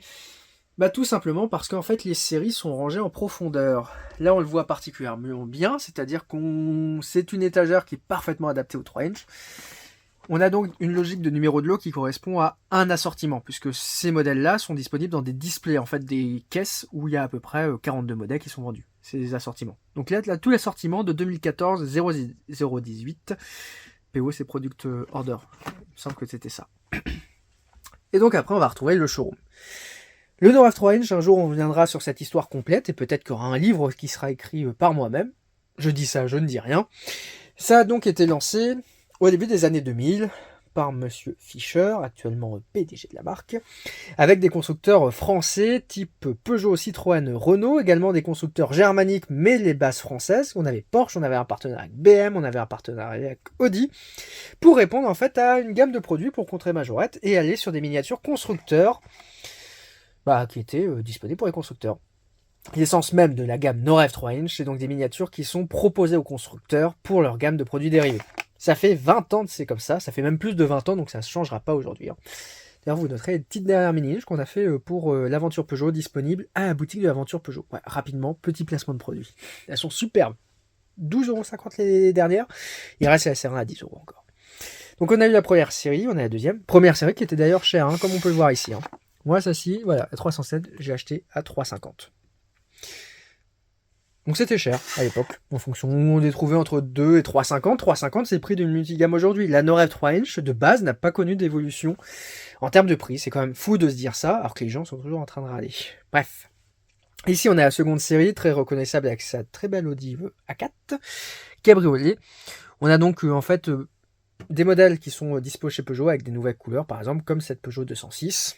Ou des modèles qui devaient être dispo chez Audi, comme cette R8. En fait, la petite histoire derrière ça, c'est qu'Audi France devait commander des miniatures, ils l'ont pas faites, et c'est pour ça que c'est dispo dans la gamme showroom uniquement. Et c'est pour ça qu'il y a une A8 qui est jamais sortie, parce qu'Audi a pas payé. Il y a des gens qui payent pas, et c'est donc pour ça que les miniatures ne sortent jamais. On a aussi la Superbe A4. Et d'ailleurs, c'est pour ça que BM aussi a pas poursuivi. Il suffit qu'il y ait un changement dans le marketing, et c'est fini. Ma série qui a vraiment bercé mon enfance, c'est celle-ci. La multigamme Mini Jet avec les fameuses boîtes bleues, j'ai bien complété puisque j'ai réussi à tout avoir. C'est une énorme série puisqu'en fait ça couvre plusieurs périodes. En fait, la logique de numéro de lot ici, c'est une norme européenne, merci pour une fois, qui permet en fait d'identifier chaque production. À une époque, celle-ci, à partir de ça, il n'y avait pas de numéro de lot. Donc en fait, ça, il y a plusieurs productions, il y a plusieurs années. Ça couvre quasiment 3 ans, entre 2006, 2007, 2006, 2007. Je crois un petit peu 2005, un tout petit peu de 2008. Si j'ai pas de bêtises, c'est à peu près ça. Avec des beaux modèles iconiques, la plupart valent plutôt cher, puisque comme la série est très grande, il y a des modèles qui sont rapidement devenus rares, comme par exemple cette jolie Golf GTI. On a aussi la 3. Avec plusieurs couleurs, on a la Z4, on a des modèles qui devraient ressortir, je pense, chez Noref. Noref devrait y ressortir parce qu'ils sont contemporains. Vidéo-Requin a fait des vidéos, ça cartonne, comme la Clio V6. Donc il y a 206 WRC là. On a des modèles originaux comme la 807. On a des modèles qu'on voit toujours sur la route, comme par exemple la 407 SW. Vous allez me dire, mais c'est quoi ces petites voitures dorées qu'on voit juste devant, argentées enfin ? Majorette n'a pas tout inventé, Ça, à l'époque de chez Noref, c'était ça, et Noref a copié ça sur d'autres fabricants à l'époque. Bref, tout le monde copie tout le monde. En fait, vous aviez à l'époque une voiture par caisse, voilà, or. Argentée, pardon. Elles étaient super belles. 307, c'était marrant, je comprends pas pourquoi ils ont arrêté. Avec la boîte qui était différente, ça c'était fou. Et après, restriction de budget, et c'était plus argenté, voilà. Et vous aviez évidemment le modèle classique qui était aussi dispo. La Mégane noire, la 307 WRC, la C4. Avec le fameux jaune Scott. Ça, c'est les 3 petites dernières. On a la 407 rouge que j'avais pas pour des raisons obscures. C'est toujours la même chose. Pourquoi j'ai pas des modèles? Celle-ci qui est pas courante dans cette boîte-là, c'est un modèle Renault en fait qui s'est retrouvé en boîte showroom, sûrement un reste. Aussi cette teinte-là, couleur exclusive, une Clio. Bref, on a quand même du beau dans cette gamme. Et cette année, j'ai réussi à rentrer ça, les 4. C'est vraiment un coup de chance. Hein. C'est ultra rare. Me demandez pas pourquoi. Tout simplement parce que en fait, c'est des modèles qui ont été déstockés. Alors, on m'a dit dernièrement, un journaliste qui se reconnaîtra peut-être, quand je suis allé au Portugal et découvrir un Duster, il m'a dit, à l'époque, moi j'ai trouvé ça dans un équivalent Picard à 1 euro. Bah oui, des no-rêves chez Picard à 1 euro, effectivement, tout le monde n'y a pas pensé. Bref, en fait, c'était un petit côté promotionnel, et c'est devenu rarissime. Alors, on a une version tuning, on a une version Emergency, on a une version Racing, on a une version Showroom. Il n'y a que celui-ci qui est coupé en deux, mais je les ai enfin réussi à les trouver. Et ça, c'est marrant, hein, c'est des modèles qui étaient donc en solde vers 2008, à une époque où j'étais déjà présent sur des forums et que personne n'a vu. C'est pour vous dire que en fait, les miniatures, c'est un monde très vaste, hein, mais si Automobile, par exemple, ne ferait pas une communauté où il n'y a que des collectionneurs, personne ne saurait qu'une voiture à 3000 exemplaires existe. Ici, on retrouve la suite de la gamme avec un petit changement de boîte, des modèles toujours sympathiques. Hein. Alors j'essaie de changer les modèles qui sont en avant, parce qu'il y en a derrière, hein. On va pas tous les faire, ça sera dans une prochaine vidéo. Hein. Voilà, il y a toutes les séries qui sont complètes. Et j'essaie de les compléter grâce à la boutique de Flavien, je vous la conseille si vous êtes collectionneur de no-rêve 3 inch. Ici, on a, après 2 séries, un emballage qui est plus clair, un emballage qui est plus foncé, et c'est surtout la présence à l'arrière d'une petite vitre, ici, qu'il n'y a pas sur cette génération-là. C'est subtil, hein. Voilà. Modèle d'ailleurs que je n'ai pas acheté à l'époque, puisque tout simplement ces 2 séries-là sont les mêmes que ça. Voilà. Comme ça, vous achetez 2 fois la C5. Voire 3 fois la C5, puisqu'elle est aussi dispo ici. Il n'y a que moi qui fais ça. Après, no-rêve est passé avec une politique de boîte blanche, qui est tout simplement infâme, mais j'ai dû acheter parce que je suis collectionneur de cette gamme-là. Là, j'ai réussi cette année à vraiment tout compléter grâce à Flavien. Il a trouvé un énorme lot et ça a bien aidé à compléter des séries que j'avais en blister. Donc là, c'est à peu près tout complet. Ça m'a bien aidé. Et c'est surtout à partir de cette période-là, alors c'est celle-ci, la première génération, où il y a la logique d'un numéro de lot sur le côté de la boîte. Ce qui fait que en fait, ça permet de vraiment pouvoir ranger une série, une série, une série, une série, une série. Alors, les modèles qui sont présents ici sont un peu les exclus de cette série. On voit qu'à chaque fois, elle a des couleurs inédites. Là, on avait une belle 207C coupée en gris, très rare. Ici, cette petite RCZ avec le toit rouge. La plupart du temps, il était noir sur les autres versions. On avait aussi la Wind qui est apparue ici, la 508 uniquement en grise. Après, on avait la C4, la Twizy. On a retrouvé la 508 en bleu. Alors, je sais pas ce qui s'est passé chez no-rêve en 2012. Mais ça date de 2012. 0392. Ici, on est sans numéro de lot, mais là, on est aussi en 2012. 0162, oui, c'est pas dans l'ordre, je sais, enfin, je vais remettre. 2012, 0640. Et celle-ci, on est en 2013, 0118. Il y a quasiment 4 séries, ça c'est aussi 2012, qui sont sorties en 2012, c'est-à-dire 4 demandes de production. Qu'est-ce qui s'est passé chez no-rêve en 2012? Parce que toutes les séries, elles sont sorties 4 fois. Je ne sais pas, mais il y a eu énormément de rotation. Et en fait, la période d'activité où il y a eu plus de no-rêve 3 inch, c'est 2012 et aujourd'hui. Ça, avant, il n'y avait que ça. Hein. C'est-à-dire que chez les constructeurs, il y avait 3 pauvres couleurs qui se battaient en duel. Et c'est souvent des a priori, des collectionneurs qui débutent, mais effectivement, en no-rêve 3 inch, il n'y a jamais eu autant de no-rêve 3 inch qu'aujourd'hui. C'est bête à se dire. Comme il n'y a jamais eu autant de majorettes qu'aujourd'hui. Hein. Après, on arrive en 2013 avec de la GTI, et après, on arrive sur la fameuse boîte rouge, qui va marquer en fait la fin de cette fameuse série Showroom, qui avait commencé quasiment 20 ans plus tôt en bas, et on est arrivé sur une série multigamme qui va mélanger tout, qui est un mix. Parce qu'en dessous, après, on a aussi les vintage qui sont présentes ici, et on a aussi la même épopée pour les Racing, avec les fameuses boîtes noires. Ça, je les avais eues en 2007, à l'époque, c'était chez Feu Vert pour mon anniversaire. Voilà, 1,99 seulement, magnifique cette série-là. Avec les 2 coffrets, de 3, celui-là j'avais trouvé à l'époque chez Toys R Us, celui-ci je ne l'avais pas vu, donc je l'ai trouvé sur Vinted. On trouve tout sur Vinted, même le joli coffret Yako. Il y a une petite différence avec les modèles qui sont présents d'ailleurs derrière, c'est que là des châssis métal et des châssis plastiques. Oui, chez no-rêve, comme chez Majorette, on a des jantes qui sont différentes, on a des châssis différents, on est sur du jouet, donc en fait on va essayer de rendre le jouet le plus robuste possible, et donc ça fait des différences de traitement, qu'on n'a pas sur une automobile, parce que l'objectif d'une auto ou d'une 1.18, ça va être le plus fidèle possible. C'est vraiment la logique de jouer ancien en fait qu'on retrouve sur ce type de collection, qu'on a pu aujourd'hui sur de la miniature type 1.43e sur socle. C'est-à-dire qu'à une époque, on avait des vitrages qui changeaient, on avait les gens qui changeaient. Bref, plein de petites variantes qu'on peut raconter et qui se racontent plus maintenant. Racing, pareil, ça j'ai complété énormément dernièrement, avec les premières séries que j'avais pas les typologies de boîtes, donc on peut voir la différentes évolutions. Après pareil, on passe sur de la boîte blanche, avec des teintes exclusives, des modèles qui ont été développés spécialement. Ça c'est magnifique, hein, une Aston Martin Dumont. Des fois, Générale, il y a des mystères, hein, comme cette série. Pourquoi il y a des aussi belles teintes qui sont sorties? On a des Clio, on a par exemple la Zara de l'Aube, on a la Zara de Sordo à l'époque. On a une Suzuki qui a été uniquement reproduite ici. On va également avoir une Skoda qui a été uniquement reproduite ici. On va avoir la Peugeot RC Pic en version course, les Mégane Trophy, la 407 Silhouette, bref, des modèles qui sont pas mal inconnus. Hein. D'ailleurs, on a aussi ça du WTCC avec des modèles qui étaient vendus en WTCC qui sont rarissimes. En fait, tout ce qui est vendu sur un circuit et qui est peu courant, c'est rarissime. Par contre, une Burago, alors là, c'est commun de chez commun. Racing avec la petite évolution, avec ses modèles bien sympathiques. D'ailleurs, saviez-vous que cette voiture, c'est vraiment celle du PDG de chez Norev qui avait roulé en midget. C'est une reproduction et c'est pour ça que c'est marqué Monsieur Fischer dessus. Voilà, petite histoire originale. Au passage, dernière série, c'est avec un 2008 DKR bien original. Et après, on attaque le tuning. Tuning, tout simplement parce que Norev était tombé dedans. On va dire au début des années 2000, voilà, c'est un peu passé de mode, c'est un peu ringard, mais c'est marrant de retrouver ça quand même. Un beau Cayenne tuning. Qu'est-ce que c'est fun avec GTI Mag à l'époque. Nostalgique.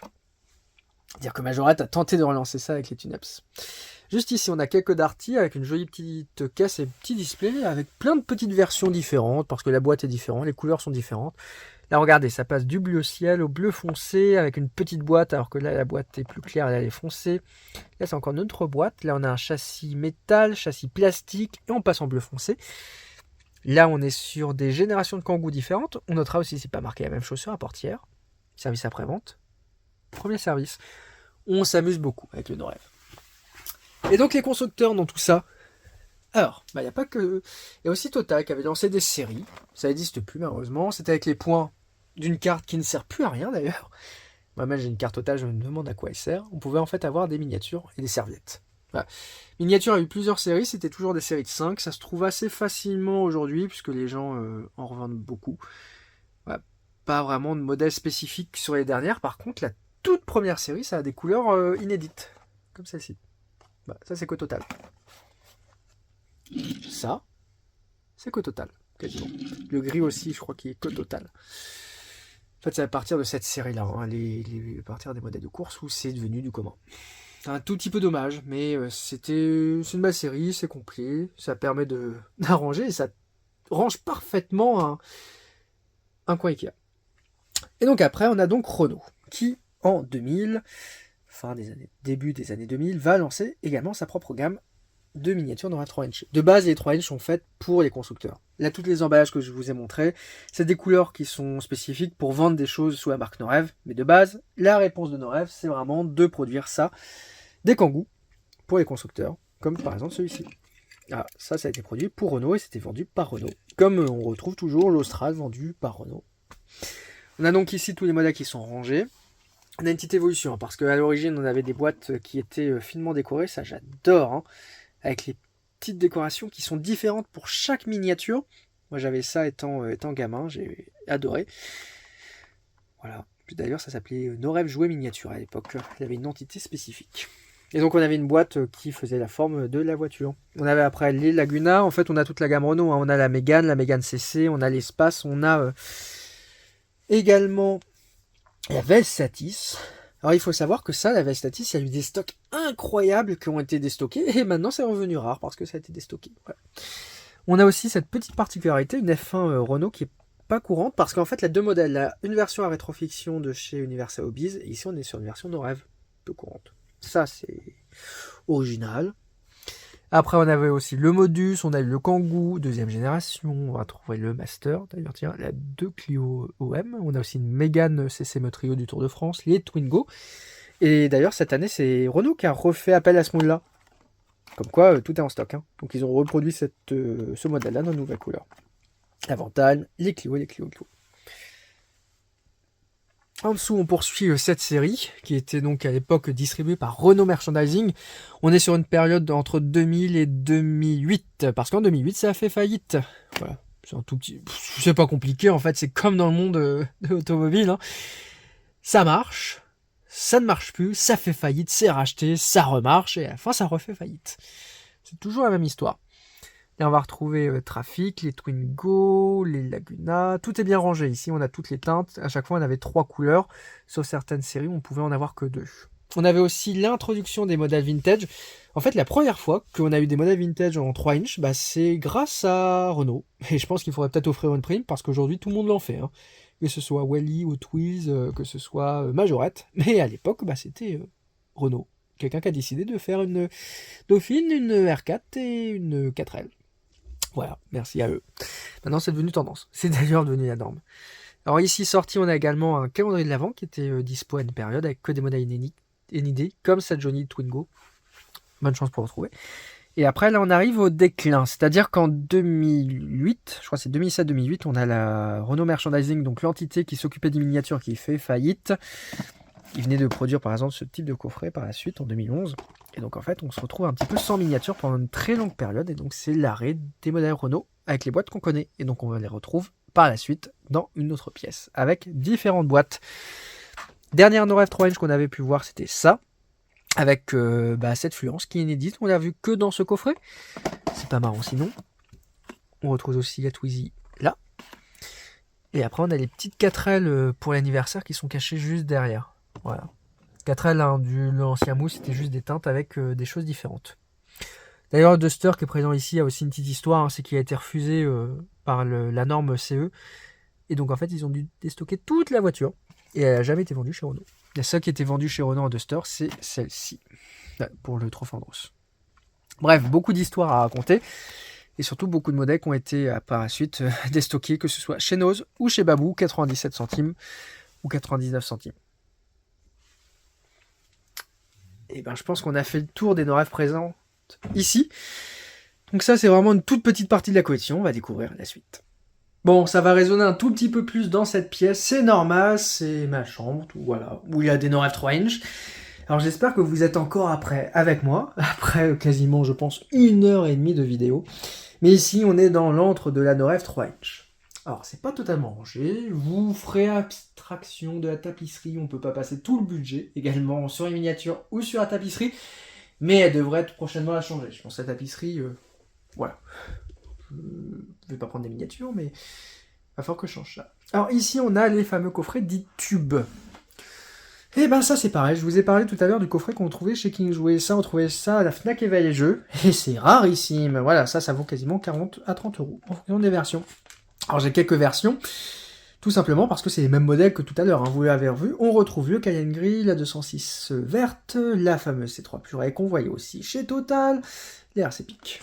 Mais il y a des versions un peu plus rares que les autres, comme par exemple cette version Renault Trucks.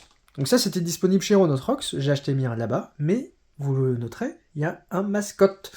Pour rappel, à une époque, en fait, il y avait le Renault Master, on avait Renault Mascotte. Le Mascotte, c'était la version propulsion du Master. Aujourd'hui, on a un Master qui fait prop et traction. Donc, on a les deux motorisations sur le même véhicule. Et à l'époque, le Mascotte était un tout petit peu différent, avec un pare-choc avant, voilà, légèrement différent. Et ben ça, le Mascotte en version 3 inch est sorti que dans ce coffret. Pas de chance. Pareil pour ça, un Master vitré que dans ce coffret-là. Le moule n'est pas cher chez Norev. Alors ça, j'ai trouvé ça en vente aux enchères. Bon, pas à 5 €, hein, mais un joli coffret Nissan avec 4 modèles. Il faut savoir qu'à une époque, en fait, Norev avait une branche qui était située au Japon. Et ils faisaient des versions pour Nissan, toujours en constructeur, avec la 350Z, et des belles versions inédites. Alors, vous allez me dire, c'était les mêmes couleurs. Et ben non, parce que si vous regardez les jantes, déjà, c'est pas les mêmes jantes. En fait, il y en a qui sont à 1, 2, 3, 4, 5 bâtons, et les autres sont 1, 2, 3, 4, 5 bâtons aussi. Elles sont toutes à 5 bâtons, voilà, mais on n'a pas les mêmes teintes. Je crois qu'il y a aussi des différences au niveau des jantes, hein. On en a qui sont à 5 bâtons et d'autres qui sont pas à 5 bâtons. Le plus connu évidemment des coffrets, c'est celui qui est situé juste derrière, le fameux coffret Michelin, avec la Peugeot 206 WRC qui était inédite. On a aussi des versions Renault. Ici, on a la plus courante. On a une autre version beaucoup plus rare. Ça, j'ai jamais vu ça en vente. On a aussi la version Peugeot, mais j'ai que ce coffret que j'ai acheté sur Vinted. J'ai pas la boîte. Voilà. Bref. En fait, la plupart du temps, on avait très peu de modèles inédits, ou sinon, c'était une ou deux versions, et c'est vrai que c'est des modèles aussi que j'ai jamais trop vus. Nos rêves, en fait, si on fait pas attention, même là, actuellement, je viens de remarquer ça, il me manque des No Rêves multigamme de 2020, des années Covid. J'ai pas fait attention qu'une série était sortie, alors que j'avais fait un article. En fait, j'ai jamais acheté, je pensais l'avoir. Et ben, bonne chance pour retrouver des modèles qui sont joués à seulement 3000 exemplaires. Hein. Donc tout à l'heure, on s'était quitté sur Renault. On se retrouve sur Renault, tout simplement parce qu'il y a eu une période où il n'y a pas eu de modèle, et en fait, après, l'atelier Renault a relancé la production de No Rêves 3 inch, avec ces versions-là, qui sont d'ailleurs devenues très rares parce que personne ne les a achetées, parce qu'elles étaient uniquement vendues à l'atelier Renault. Moi, c'est celle-ci qui me manquait très longtemps. Parce que j'avais acheté le beau coffret en duo qui est juste à droite, mais pas la voiture en boîte individuelle. Plus courante, hein, c'est la Mégane qui est située juste ici. Ça date du Salon de Genève 2018. Donc voilà, pour vous donner un tout petit ordre d'idée. On a du No Rêve, mais on a aussi du Zen Model qui avait été choisi par la suite. Avec la Clio, on a aussi le Capture, et on a la Catral, le Capture qui est juste là. Donc Zen Model, c'est du Solido. Hein. C'est la même usine. On a un modèle qui n'est jamais sorti, que j'avais vu quand on avait fait une visite chez Solido, non pas en No Rêve, mais en Z modèle, c'était le Morphose, le concept car. En fait, il devait avoir la symbiose. Ici, on a le Trésor, on a RS27, et en fait, après, l'atelier Renault avait commandé ce fameux Morphose qui n'est jamais sorti. Deuxième modèle qui était en développement, c'était l'Austral.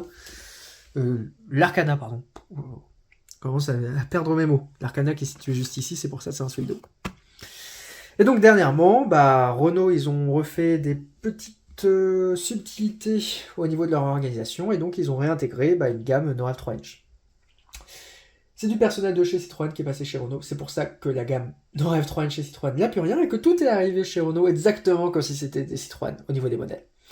Avec des anciens modèles comme la Twingo, qui sont ici, du Revival de modèles vintage, comme les R8 Gordini, les R5 Turbo, des nouveaux moules. On a la Clio, on a la Mégane E-Tech, on a l'Austral, on a l'Espace, on a le Kangoo, ça c'est tout propre, c'est tout neuf. On a même le Scénic qui est toujours pas dispo, mais qui est déjà en miniature, ça c'est incroyable. On a aussi des coffrets de 3 qui sont dispo ici. Juste en dessous, on retrouve énormément de DS, mais à une période, il y avait des DS et des DS à pléthore, on peut voir. Il y a 2 vitrines remplies de DS avec des variations subtiles.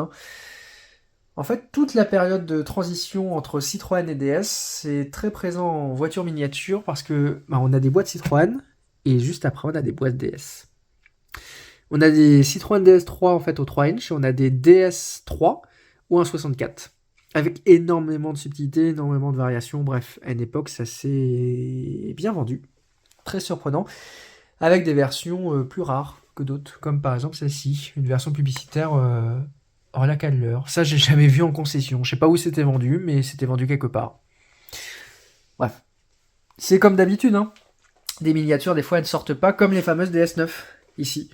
Elles ont mis très longtemps avant d'arriver sur la boutique, et puis ça disparaîtra d'un seul coup. On a aussi la DS4, et on a des concept cars de lancement. Première, un DS, hein. En boîte DS, c'était celle-ci, la concept car DS Divine. En fait, les miniatures sont aussi une réflexion de la marque. D'ailleurs, vous avez un très beau gag de teinte juste ici. Vous allez me dire, mais c'est quoi ce truc juste devant? Ça, j'ai trouvé ça sur Le Bon Coin. Étonnamment, c'est un DS de chez No Rêve. C'est un prototype. Et en l'occurrence, c'est un DS6. Tout simplement, c'est un SUV qui était basé uniquement sur une plateforme disponible en Chine. Voilà. Un DS pour la Chine, et après on sait le résultat de DS en Chine, donc ça a été lamentable, mais voilà, quelqu'un qui avait ce joli proto de chez No Rêve en développement, il l'a vendu sur Le Bon Coin, on en trouve des pépites. Hein. On change de constructeur, puisqu'à une époque on avait des Volkswagen chez No Rêve, on a eu 2 périodes en fait. On avait cette première avec les boîtes grises, et après c'est passé sur les boîtes noires. Comme d'habitude, en fait, des constructeurs qui demandent des voitures miniatures pour agrandir leur gamme, en fonction du directeur marketing ou de la direction marketing, il y a des périodes et des phases. Ça, c'est toujours vu dans la gamme, hein. Maintenant, ça fait quasiment plus de 20 ans que ça existe. Donc, il y a des périodes où il y a énormément de miniatures et après, ça s'arrête. On a aussi une Mercedes, hein, sur le même type. Donc, bref, ici, c'est un petit peu la vitrine où il n'y a plus de place, puisqu'il y a toujours de plus en plus de nos rêves. Constructeur aussi qui avait commandé une période, on avait Lancia, avec là j'ai le display, avec les Y, on a aussi les Musa, c'est infâme. Ouh là là. Et après on a eu les Delta, avec 3 teintes, 2 qui sont plutôt communes, une qui est rare, avec celle-ci qui est vraiment peu courante à trouver. J'ai rentré d'ailleurs cette année, merci Jocelyn. Échange acharné pour l'avoir. Alors, est-ce qu'on aura bientôt des Lancia avec la nouvelle Y? Très bonne question. On passe ensuite au Peugeot. En fait, les 3 membres fondateurs de la gamme de Rêve 3 inch, c'est Peugeot, Citroën et Renault. C'est une gamme qui est vraiment liée, on va dire, avec la direction marketing des 3 constructeurs, avec leur volonté également de développer leur gamme. C'est pour ça que je trouve cette série particulièrement intéressante, parce qu'elle raconte l'automobile française. La 206 a été sortie à l'époque comme ça. Alors, bon, va falloir que je re-range parce que ça ne rentre pas, mais en fait, on a toutes les séries 200, 300, de la 206 jusqu'à la dernière 208 qui est juste ici. Ça traverse les époques, mais les miniatures restent les mêmes et les fabricants restent toujours pareils. Là, par exemple, on va avoir de la 107, on a de la Mi 7, là on a toutes les 206, avec pas mal de variations, puisque au final, je ne sais pas pourquoi, on a une version de base qui est lancée. Ok, on a une miniature, et des fois, il y a un constructeur qui recommande une variante, ici en bleu, avec un châssis plastique, et je sais pas après pourquoi il se dit, tiens, pourquoi on mettrait pas la 206 en boîte blanche? On l'avait pas mise en boîte blanche, et on refait une série de 3. Bref. C'est pareil pour la 207. Ici, on a la 207, on a aussi la 207, c'est la même. Non, pas la boîte. Donc Peugeot a demandé un changement de boîte. On a des petites particularités, comme ça, après on a aussi les 307, on a des exclus, vous l'aurez vu, comme par exemple cette jolie 207 Roland Garros. S'il vous plaît Renault, faites une R5 Roland Garros, ou un 64, comme ça on pourra comparer. On a également énormément de RCZ, et des RCZ comme celle-ci qui sont... Ah, c'est pas celle-là, elle est où la petite?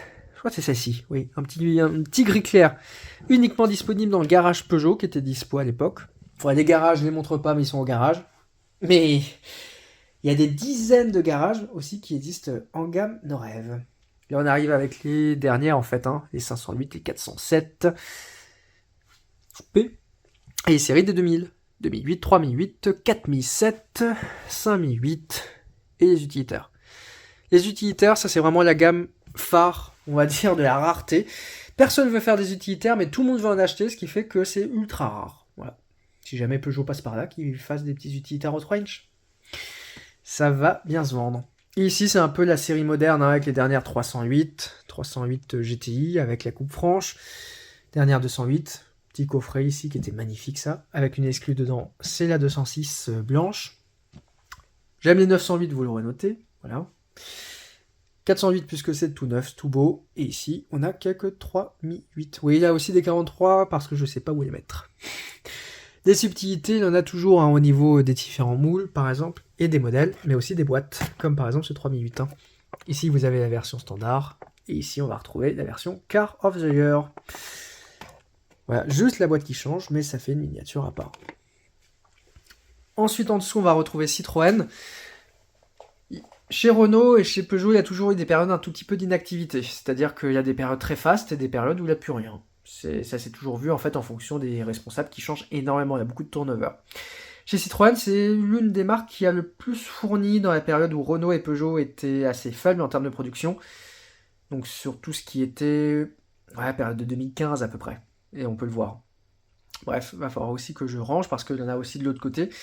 Mais on a des modèles qui sont plutôt rares comme la C6. Mais chez Citroën, on a retrouvé énormément de modèles mi-vie, c'est-à-dire qu'on va avoir les Citroën C3 Picasso première génération, deuxième génération. Pareil au niveau des C4, on a toute la génération Picasso en fait depuis le Zara quasiment. C8. Ça c'était pour l'anniversaire. On a aussi tous les modèles courses, puisque Citroën et WRC, ça fait 2 paires. On a aussi pas mal d'utilitaires. On a les WTCC où ça a été un beau loupé. Ça aussi, c'était en déstockage avec des modèles pullback. Bah oui, parce que les gens veulent des voitures en métal et pas des voitures pullback. Sinon, ils prendraient des pullback. Bref. Et des modèles qui valent quand même assez cher, comme par exemple les C4 Picasso. Je sais pas pourquoi, mais ça vaut 30 €. Aussi cher quasiment que la version 1.43. Pareil pour les C6. C'est des modèles qui sont cotés. Mais ça reste quand même aujourd'hui assez facile de compléter sa collection. On en trouve de temps en temps sur Vinted ou Le Bon Coin, mais évidemment, on n'a jamais les mêmes versions. Les tiroirs sont toujours là pour compléter le stock, parce que vous avez des concept cars à gogo, et ça existe aussi en 3 inch évidemment. On a aussi des variations de boîtes, par exemple la 404. Voilà, que voici. On va avoir une boîte bleue, une boîte blanche, c'est la même voiture. Hein. Et les variations de boîte, qu'est-ce qu'il y en a hein. Qu'est-ce que je peux vous montrer d'autre aussi qui est plutôt intéressant? Je crois que là c'est un an. Ah si, ça. Voilà, 908 RC. Bon, plus personne ne sait ce que c'est maintenant, mais il est en boîte blanche. Et juste en dessous, là, en boîte bleue. En boîte grise, pardon. En boîte noire, même. Voilà. Donc, deux miniatures. Elles sont exactement identiques, hein, mais deux boîtes différentes. Ce qui fait que la plupart du temps, bah, les productions, quand on fait 10 000 Onyx, bah, au début ça se vend bien, et puis à la fin c'est plus compliqué. Hein, donc il va en rester un tout petit peu beaucoup. Certains modèles, des fois, ont 3 boîtes différentes. Hein.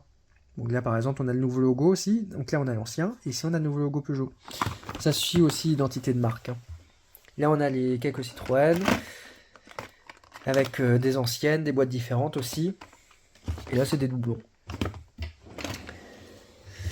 L'organisation d'une collection, c'est important. Et c'est vrai que, bon, moi, je suis assez méticuleux sur nos 3 inch. On a aussi cette série-là, je ne vous l'ai pas montré. Mais qu'est-ce que Norev a voulu faire? Ça s'appelle les Norev City, et c'était moche, on peut le dire, hein, clairement. Et ça vaut cher, parce que personne ne les a achetés. Allez trouver ça. Hein. Ouh, j'ai dû acheter ça, j'ai eu peur. Ou par exemple, ce coffret qui était uniquement dispo chez Stockomanie, avec une couleur spéciale de la Porsche. Ouais, ça, c'est un 3008, bien vu. Non mais franchement, des fois, Norev, je me pose des questions, pourquoi ils ont sorti ça alors qu'il y a une superbe Seat? Je suis sûr que quelqu'un a dû leur commander en disant « Bonjour, on vous commande ça ». Puis à la fin, ah peut-être pas. L'histoire de Norev continue, hein. Et donc là, on a toute la série x6, les dernières, en boîte blanche, et ici la série x6 en boîte rouge, avec des superbes modèles qui sont sortis bien des années plus tard, comme par exemple ce camping-car. Voilà. On va voir tout de suite, il va arriver. On a aussi des modèles constructeurs, hein, par exemple comme cette 508, c'est la même, mais avec une boîte rouge. Voilà. On retrouve des Peugeot, etc. Mais je ne sais pas comment les exposer, c'est un petit peu compliqué. Et ici, c'est le plus beau des garages Norev 3 inch. C'est celui vraiment qui a marqué mon enfance, et surtout un de mes Noëls. Parce que Porsche, à une époque, ils ont commercialisé des Norev 3 inch. Et étonnamment, bah, c'est devenu rarissime. Voilà, comme tout. Hein. Il y a un coffret de 4 véhicules qui est présent ici. En fait, il est impossible à trouver.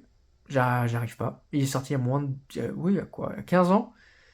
Il y a dû en avoir des milliers. Il n'y en a pas un seul en vente. Pas un. C'est incroyable. Même ce garage-là. Hein. Aujourd'hui, il y en a un. J'ai vu, il a posté sur Vinted à 400 €.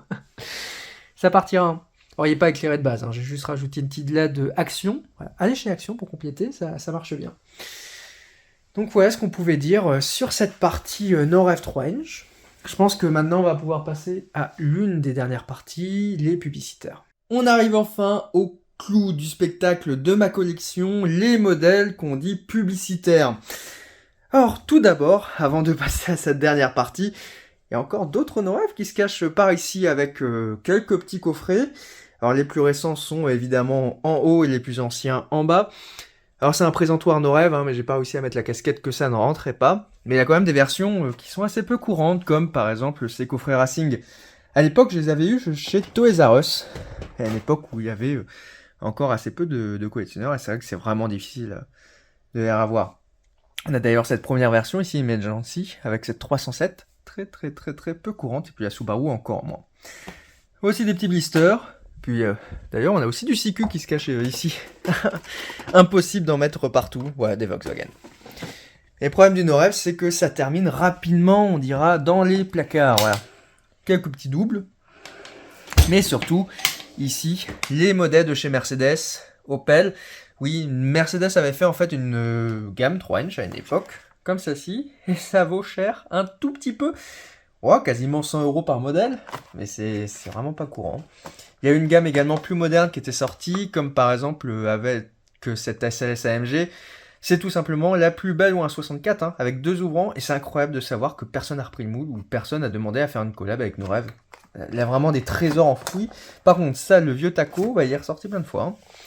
On a évidemment des Mini aussi, des Opel, qui sont aussi assez peu courantes, hein, avec des modèles de type Insignia qu'on n'a jamais revu dans la gamme.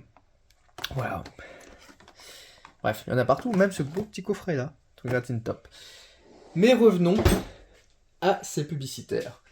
D'ailleurs, il y a aussi d'autres no rêves qui sont juste ici avec les dernières Citroën, c'est 4X, les vintage. Ça, c'est les multigammes qu'il faut que je complète puisqu'il me manque dans le numéro de lot et les multigammes elles sont cachées ici. Voilà, parce qu'il n'a pas trop de place. Donc on essaie de retrouver un tout petit peu de place. Multigamme, juste là j'ai un multigamme classique. Voilà. Et juste en dessous, eh ben, on va avoir les modèles Farmer et les modèles TP. C'est difficile de vraiment tout exposer, donc il faut forcément en ranger. Et juste au-dessus, on a des displays. Quasiment complets celui-ci. Au final, j'ai acheté les boîtes il n'y a pas si longtemps parce qu'il reste un stock énorme à l'aventure Peugeot. Et ça, c'est les premiers displays de No Rêve 3 inch, tout simplement. C'est les premières caisses de No Rêve 3 inch de l'époque moderne. À l'époque, c'était jaune avec le kangou et bleu. Ouais, c'est pour le petit côté original que j'ai ça ici. Alors, les publicitaires. Tout simplement, quand No Rêve crée sa gamme au début des années 2000, il n'y a plus personne qui fait des voitures publicitaires à bas prix à une époque où on avait Majo Pub, à une époque plus lointaine, on avait Dinky Toys qui faisait des voitures jouées. Une voiture publicitaire pour moins de 10 euros pour une entreprise, bah, c'est un beau support. C'est d'ailleurs pour la raison pour laquelle on a lancé les petites mini-inch. Parce qu'aujourd'hui, No Rêve, c'est un minimum de 5000 pièces. Nous, avec les petites mini-inch qu'on a juste sur cette partie-là, c'est un minimum de 50 pièces. C'est rien du tout, hein. Et donc, les versions publicitaires sont minimum à 5000 pièces à peu près, et deviennent très vite très peu courantes, parce que la plupart du temps sont distribuées à des collaborateurs ou à des enfants. C'est ça qui fait la magie, on va dire, de cette gamme-là.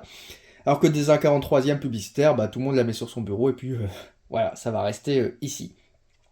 Et il y a donc des modèles qui deviennent très vite assez rarissimes, un peu comme le Dinky Toys. Mais bon, à la fin, je crois que c'est ça, c'est le Baroclem, le HY Baroclem, il y en a quand même à toutes les ventes collectors. Alors, allez pas me dire que le HY Baroclem, c'est le plus rare des Dinky Toys. Une No Rêve 3 inch, il y en a une des fois en vente tous les 5 à 6 ans. Voilà, et c'est un modèle qui a même pas 10 ans, c'est ça qu'il faut se dire. Alors, ça a des tarifs, voilà, à peine de 100 euros, mais c'est pas le prix qui compte pour moi, parce que j'ai construit toute ma collection avec de l'échange. Voilà. J'ai échangé en fait des pièces, je trouve des fois des voitures sur un coup de chance, et ben je les échange, et comme ça me permet d'avoir d'autres publicitaires. Ça sert à rien de mettre 100 euros si après il faut attendre 6 ans avant de retrouver une autre publicitaire. Cette gamme-là, elle a quand même des petites particularités, comme par exemple juste ici, avec toute une gamme qui avait été développée avec la Saint-Étienne, avant qu'ils aient un nouveau contrat. Je crois que maintenant ils sont avec Kia ou quelque chose comme ça, donc en fait ils peuvent plus produire de miniatures. On a aussi l'Olympique Lyonnais, avec une A4, une A8, voilà. Ils ont été rechercher un moule que personne n'avait jamais vu à l'époque chez No Rêve, et c'est complètement fou, hein, avec le modèle à des portes ouvrantes, etc. C'est d'ailleurs la seule Audi A8 qui existe en No Rêve 3 inch, c'est une publicitaire, et c'était pourtant vendu à la boutique de l'Olympique Lyonnais, il n'y en a plus, hein. C'est disparu complètement. Je vous avais parlé tout à l'heure que Audi, ils avaient voulu faire une gamme 3 inch. Et ben voici les essais de teinte. Merci à Kevin qui me les avait trouvés à l'époque. Ça c'est rarissime. C'est tout simplement les essais de couleurs, voilà, qui avaient été proposés à Audi pour faire une jolie série de 3. Alors quel aura été l'emballage, ça on ne le saura jamais, mais c'est vrai qu'elles sont magnifiques, hein. En plus elles ont tous les petits détails qui sont extrêmement présents. Alors j'ai gris, noir, nuance de gris, et puis ici j'ai quelques nuances. Là c'est une bleu foncé, là c'est noir. Bref, c'était vraiment pour de la validation. Si on regarde un tout petit peu plus ce corner, on a tout simplement aussi le HY ici, qui n'est pas un No Rêve. C'est une base No Rêve, mais en fait, ça a été décoré en République tchèque. Comme les petites mini-inch, mais c'est pas un No Rêve officiel. Juste au-dessus, on a des publicitaires récentes de Saint-Tropez, uniquement disponibles au musée du cinéma. Avec une dernière nouveauté, celle-ci qui est disponible depuis cette année. Mais pareil, hein, ça devient assez peu courant, c'est d'ailleurs très étonnant. On a du Crédit Mutuel, là c'est l'équivalent belge et néerlandais de notre Darty, on dira. Et puis on a des voitures aussi qui viennent du monde entier, comme par exemple ces petites 208, qui viennent du Chili. Une belle série bien compliquée à avoir, que je remercie d'ailleurs mon correspondant pour l'envoi. Et c'est vrai qu'elles sont sublimes, hein. Donc on en a 3, hein. On a la 51, la 25 ici, les deux là sont les plus rares, parce que c'est difficile d'avoir les numéros. No Rêve 3 inch rime aussi avec Tour de France, c'est la petite expo qu'il y a juste devant nous, avec une jolie C3 retailleur qu'on devrait peut-être revoir sur la chaîne cette année, je dirais bien. On a également cette jolie Smart qui était disponible à l'époque chez Champion, Ce qui est marrant, c'est que des fois, on a des modèles qui sont largement diffusés, hein. La Smart Champion, c'était disponible dans tous les champions à l'époque, qui sont maintenant devenus des Carrefour Market. Pareil pour ça, hein. Il y avait des displays entiers dans un catalogue Carrefour, et paf, ça disparaît complètement. Celle-ci, je pense que c'est l'une des plus rares. C'est quand même assez étonnant. On a une superbe Fiat 500 étape hôtel ici, avec une modification et un petit ajout sur le moule pour vous mettre des petits drapeaux. Et ça, c'est pas courant, hein. En fait, je sais pas ce qu'elles deviennent, les voitures publicitaires, des fois, quand même. 5000 pièces, c'est juste énorme, hein. C'est la quantité d'une automobile. C'est comme si une auto disparaissait, que personne ne la connaissait. Là, on a des surboîtes, par exemple Sésame, avec un modèle classique. Il me manque, moi, la Subaru Yokohama. C'est la même que dans la gamme Racing, mais elle a une boîte spécifique. Il y a des choses assez marrantes, comme par exemple cette optique demi qui est juste ici. Moi, j'avais galéré à l'époque à la voir. J'avais trouvé dans un optique demi, je crois que c'était à Fouesnant, donc dans le Finistère. En fait, il y a un vendeur en ligne qu'on a vendu 30. Et depuis, paf, c'est devenu ultra courant. Ici, on a des modèles anglais avec des groupes auto, on a du Norisco, de Securitas, on a aussi des Rodi. Ça, c'était disponible, je pense que ça peut encore se trouver chez Rodi. Ça, c'est un publicitaire, mais pourquoi ne pas avoir fait de boîte spécifique? C'est vraiment incompréhensible, ce qui fait que celui-ci ne vaut absolument rien, parce qu'il n'y a pas de boîte. On a les belles Groupama, on a les Citroën C3 ici d'une assemblée, les Michelin, je les ai mises là, mais c'était des modèles qu'on pouvait acheter largement. Ça, c'est des versions un petit peu originales, comme par exemple le tremplin entreprise. Et Sexena, ça existe toujours d'ailleurs ça. C'est une sorte de cérémonie qui est organisée par les SEC pour récompenser une milieu automobile. L'Armada de Rouen, c'est quand Renault était encore partenaire, ils avaient des versions publicitaires disponibles à l'époque chez Renault. Donc c'était vraiment diffusé, hein. Après on a au bar et on a des modèles blancs. Juste devant, on a le top du top, les rarissimes Kangoo. Si vous avez bien suivi, vous avez bien vu que les premières Norev 3 inch étaient donc des Kangoo. Et donc Norev en a déjà fait des versions publicitaires, avant même qu'ils soient commercialisés. On a eu donc le Kangoo EDF. Alors oui, ici il est dans un état de jeu certain, qui est d'ailleurs un modèle très étonnant, hein. C'est qu'il y en a eu très peu en vente, et d'un seul coup, ça fait là quelques années qu'il y en a à peu près un tous les 2 mois qui est en vente, toujours 9 en boîte. Donc, je pense qu'il y a quelqu'un qui doit avoir des stocks énormes, donc au moins des centaines de Kangoo, et ça se reverra. La plupart du temps, en fait, c'était des boîtes qui étaient blanches avec un tout petit logo, comme par exemple cette version Luxaflex. J'ai celle-ci, il manque l'emballage pour l'anniversaire des 50 ans. J'ai aussi cette version un peu moins courante Ultimatum. Alors la question qu'on se pose et on ne sait toujours pas, c'est est-ce que ce sont des versions blanches livrées par Norev et en fait il y avait une entreprise comme pour les petites mini-niches qui faisait une décoration par la suite. Ça c'est forcément un modèle Norev puisqu'on a une boîte spécifique. Le plus courant c'est le biscuit Mistral qui était donc offert avec des biscuits. Et donc ce qui est assez marrant, c'est que je pense que la production du biscuit Mistral est quasiment la même que Luxaflex ou que les autres modèles. JTEM, voilà. Ça, c'était quand même disponible chez JTEM. Alors, moi, j'ai trouvé le mien avant les années 2010, donc ça pouvait se trouver encore. Il fallait juste bien chercher. On a aussi ce Saft, avec un modèle que je recherche toujours à la boîte. Et on a cette belle version ici Delta Service AXA. C'est une boîte qui est toute blanche, hein. Mais on a une petite référence spécifique. C'est un petit peu dommage d'avoir fait une boîte comme ça pour un beau publicitaire. Alors dans cette histoire-là, moi il m'en manque encore 2 des Kangoo publicitaires. Il me manque un Renault Kangoo Diac Calais qui avait été fait à l'époque pour la concession Renault de Calais. Et aussi une version France Télécom. La poursuite des publicitaires continue juste au-dessus. Mais de ce que j'ai appris au final, après des années et des dizaines d'années de recherche, c'est que toute publicitaire, à un moment, est facilement trouvable. Comme par exemple les vaches qui rient. Ça, c'était disponible au musée de la vache qui rit à Pontarlier, donc à Lons-le-Saunier. Voilà. Donc vous alliez visiter le musée, vous avez ça à la boutique. Bon, 2 modèles qui sont devenus assez peu courants, mais on a quand même la maison de la vache qui rit qui est bien notée derrière. Pourquoi pas une version bientôt publicitaire. Ça, c'est le dernier pub qui est sorti chez Norev. Voilà, elle a un peu plus de 5000 pièces, et pour Médecins Sans Frontières, avec un moule bien original. Et comme d'habitude, je vois assez peu de gens qui l'achètent. Donc dans 10 ans, ça sera introuvable, puisque les collectionneurs ne l'achètent pas. C'est toujours assez marrant de voir ça, ça se répète au fur et à mesure. Puis c'est un beau Norev qui a bien été développé. Tout simplement, je dis ça parce que le Kangoo Croix-Rouge était disponible sur la boutique de la Croix-Rouge à l'époque, hein, et personne ne l'a acheté. Ah, c'est souvent ça qui fait les publicitaires. On a également des choses un petit peu originales que je mets ici, comme par exemple cet hélicoptère qui n'a rien d'original en dehors de son blister, en fait, qui est spécifique. C'est-à-dire que l'arrière d'une montagne n'existe pas dans la gamme No Rêve, et c'est une référence qui avait été développée avec un numéro de lot spécifique, uniquement pour des magasins de montagne. Et ça a été déstocké après chez Max Plus. Malheureusement. Il y en a eu des milliers de ça. Je crois qu'on nous avait dit quasiment moins de 10 000, mais tout le monde achetait le blister.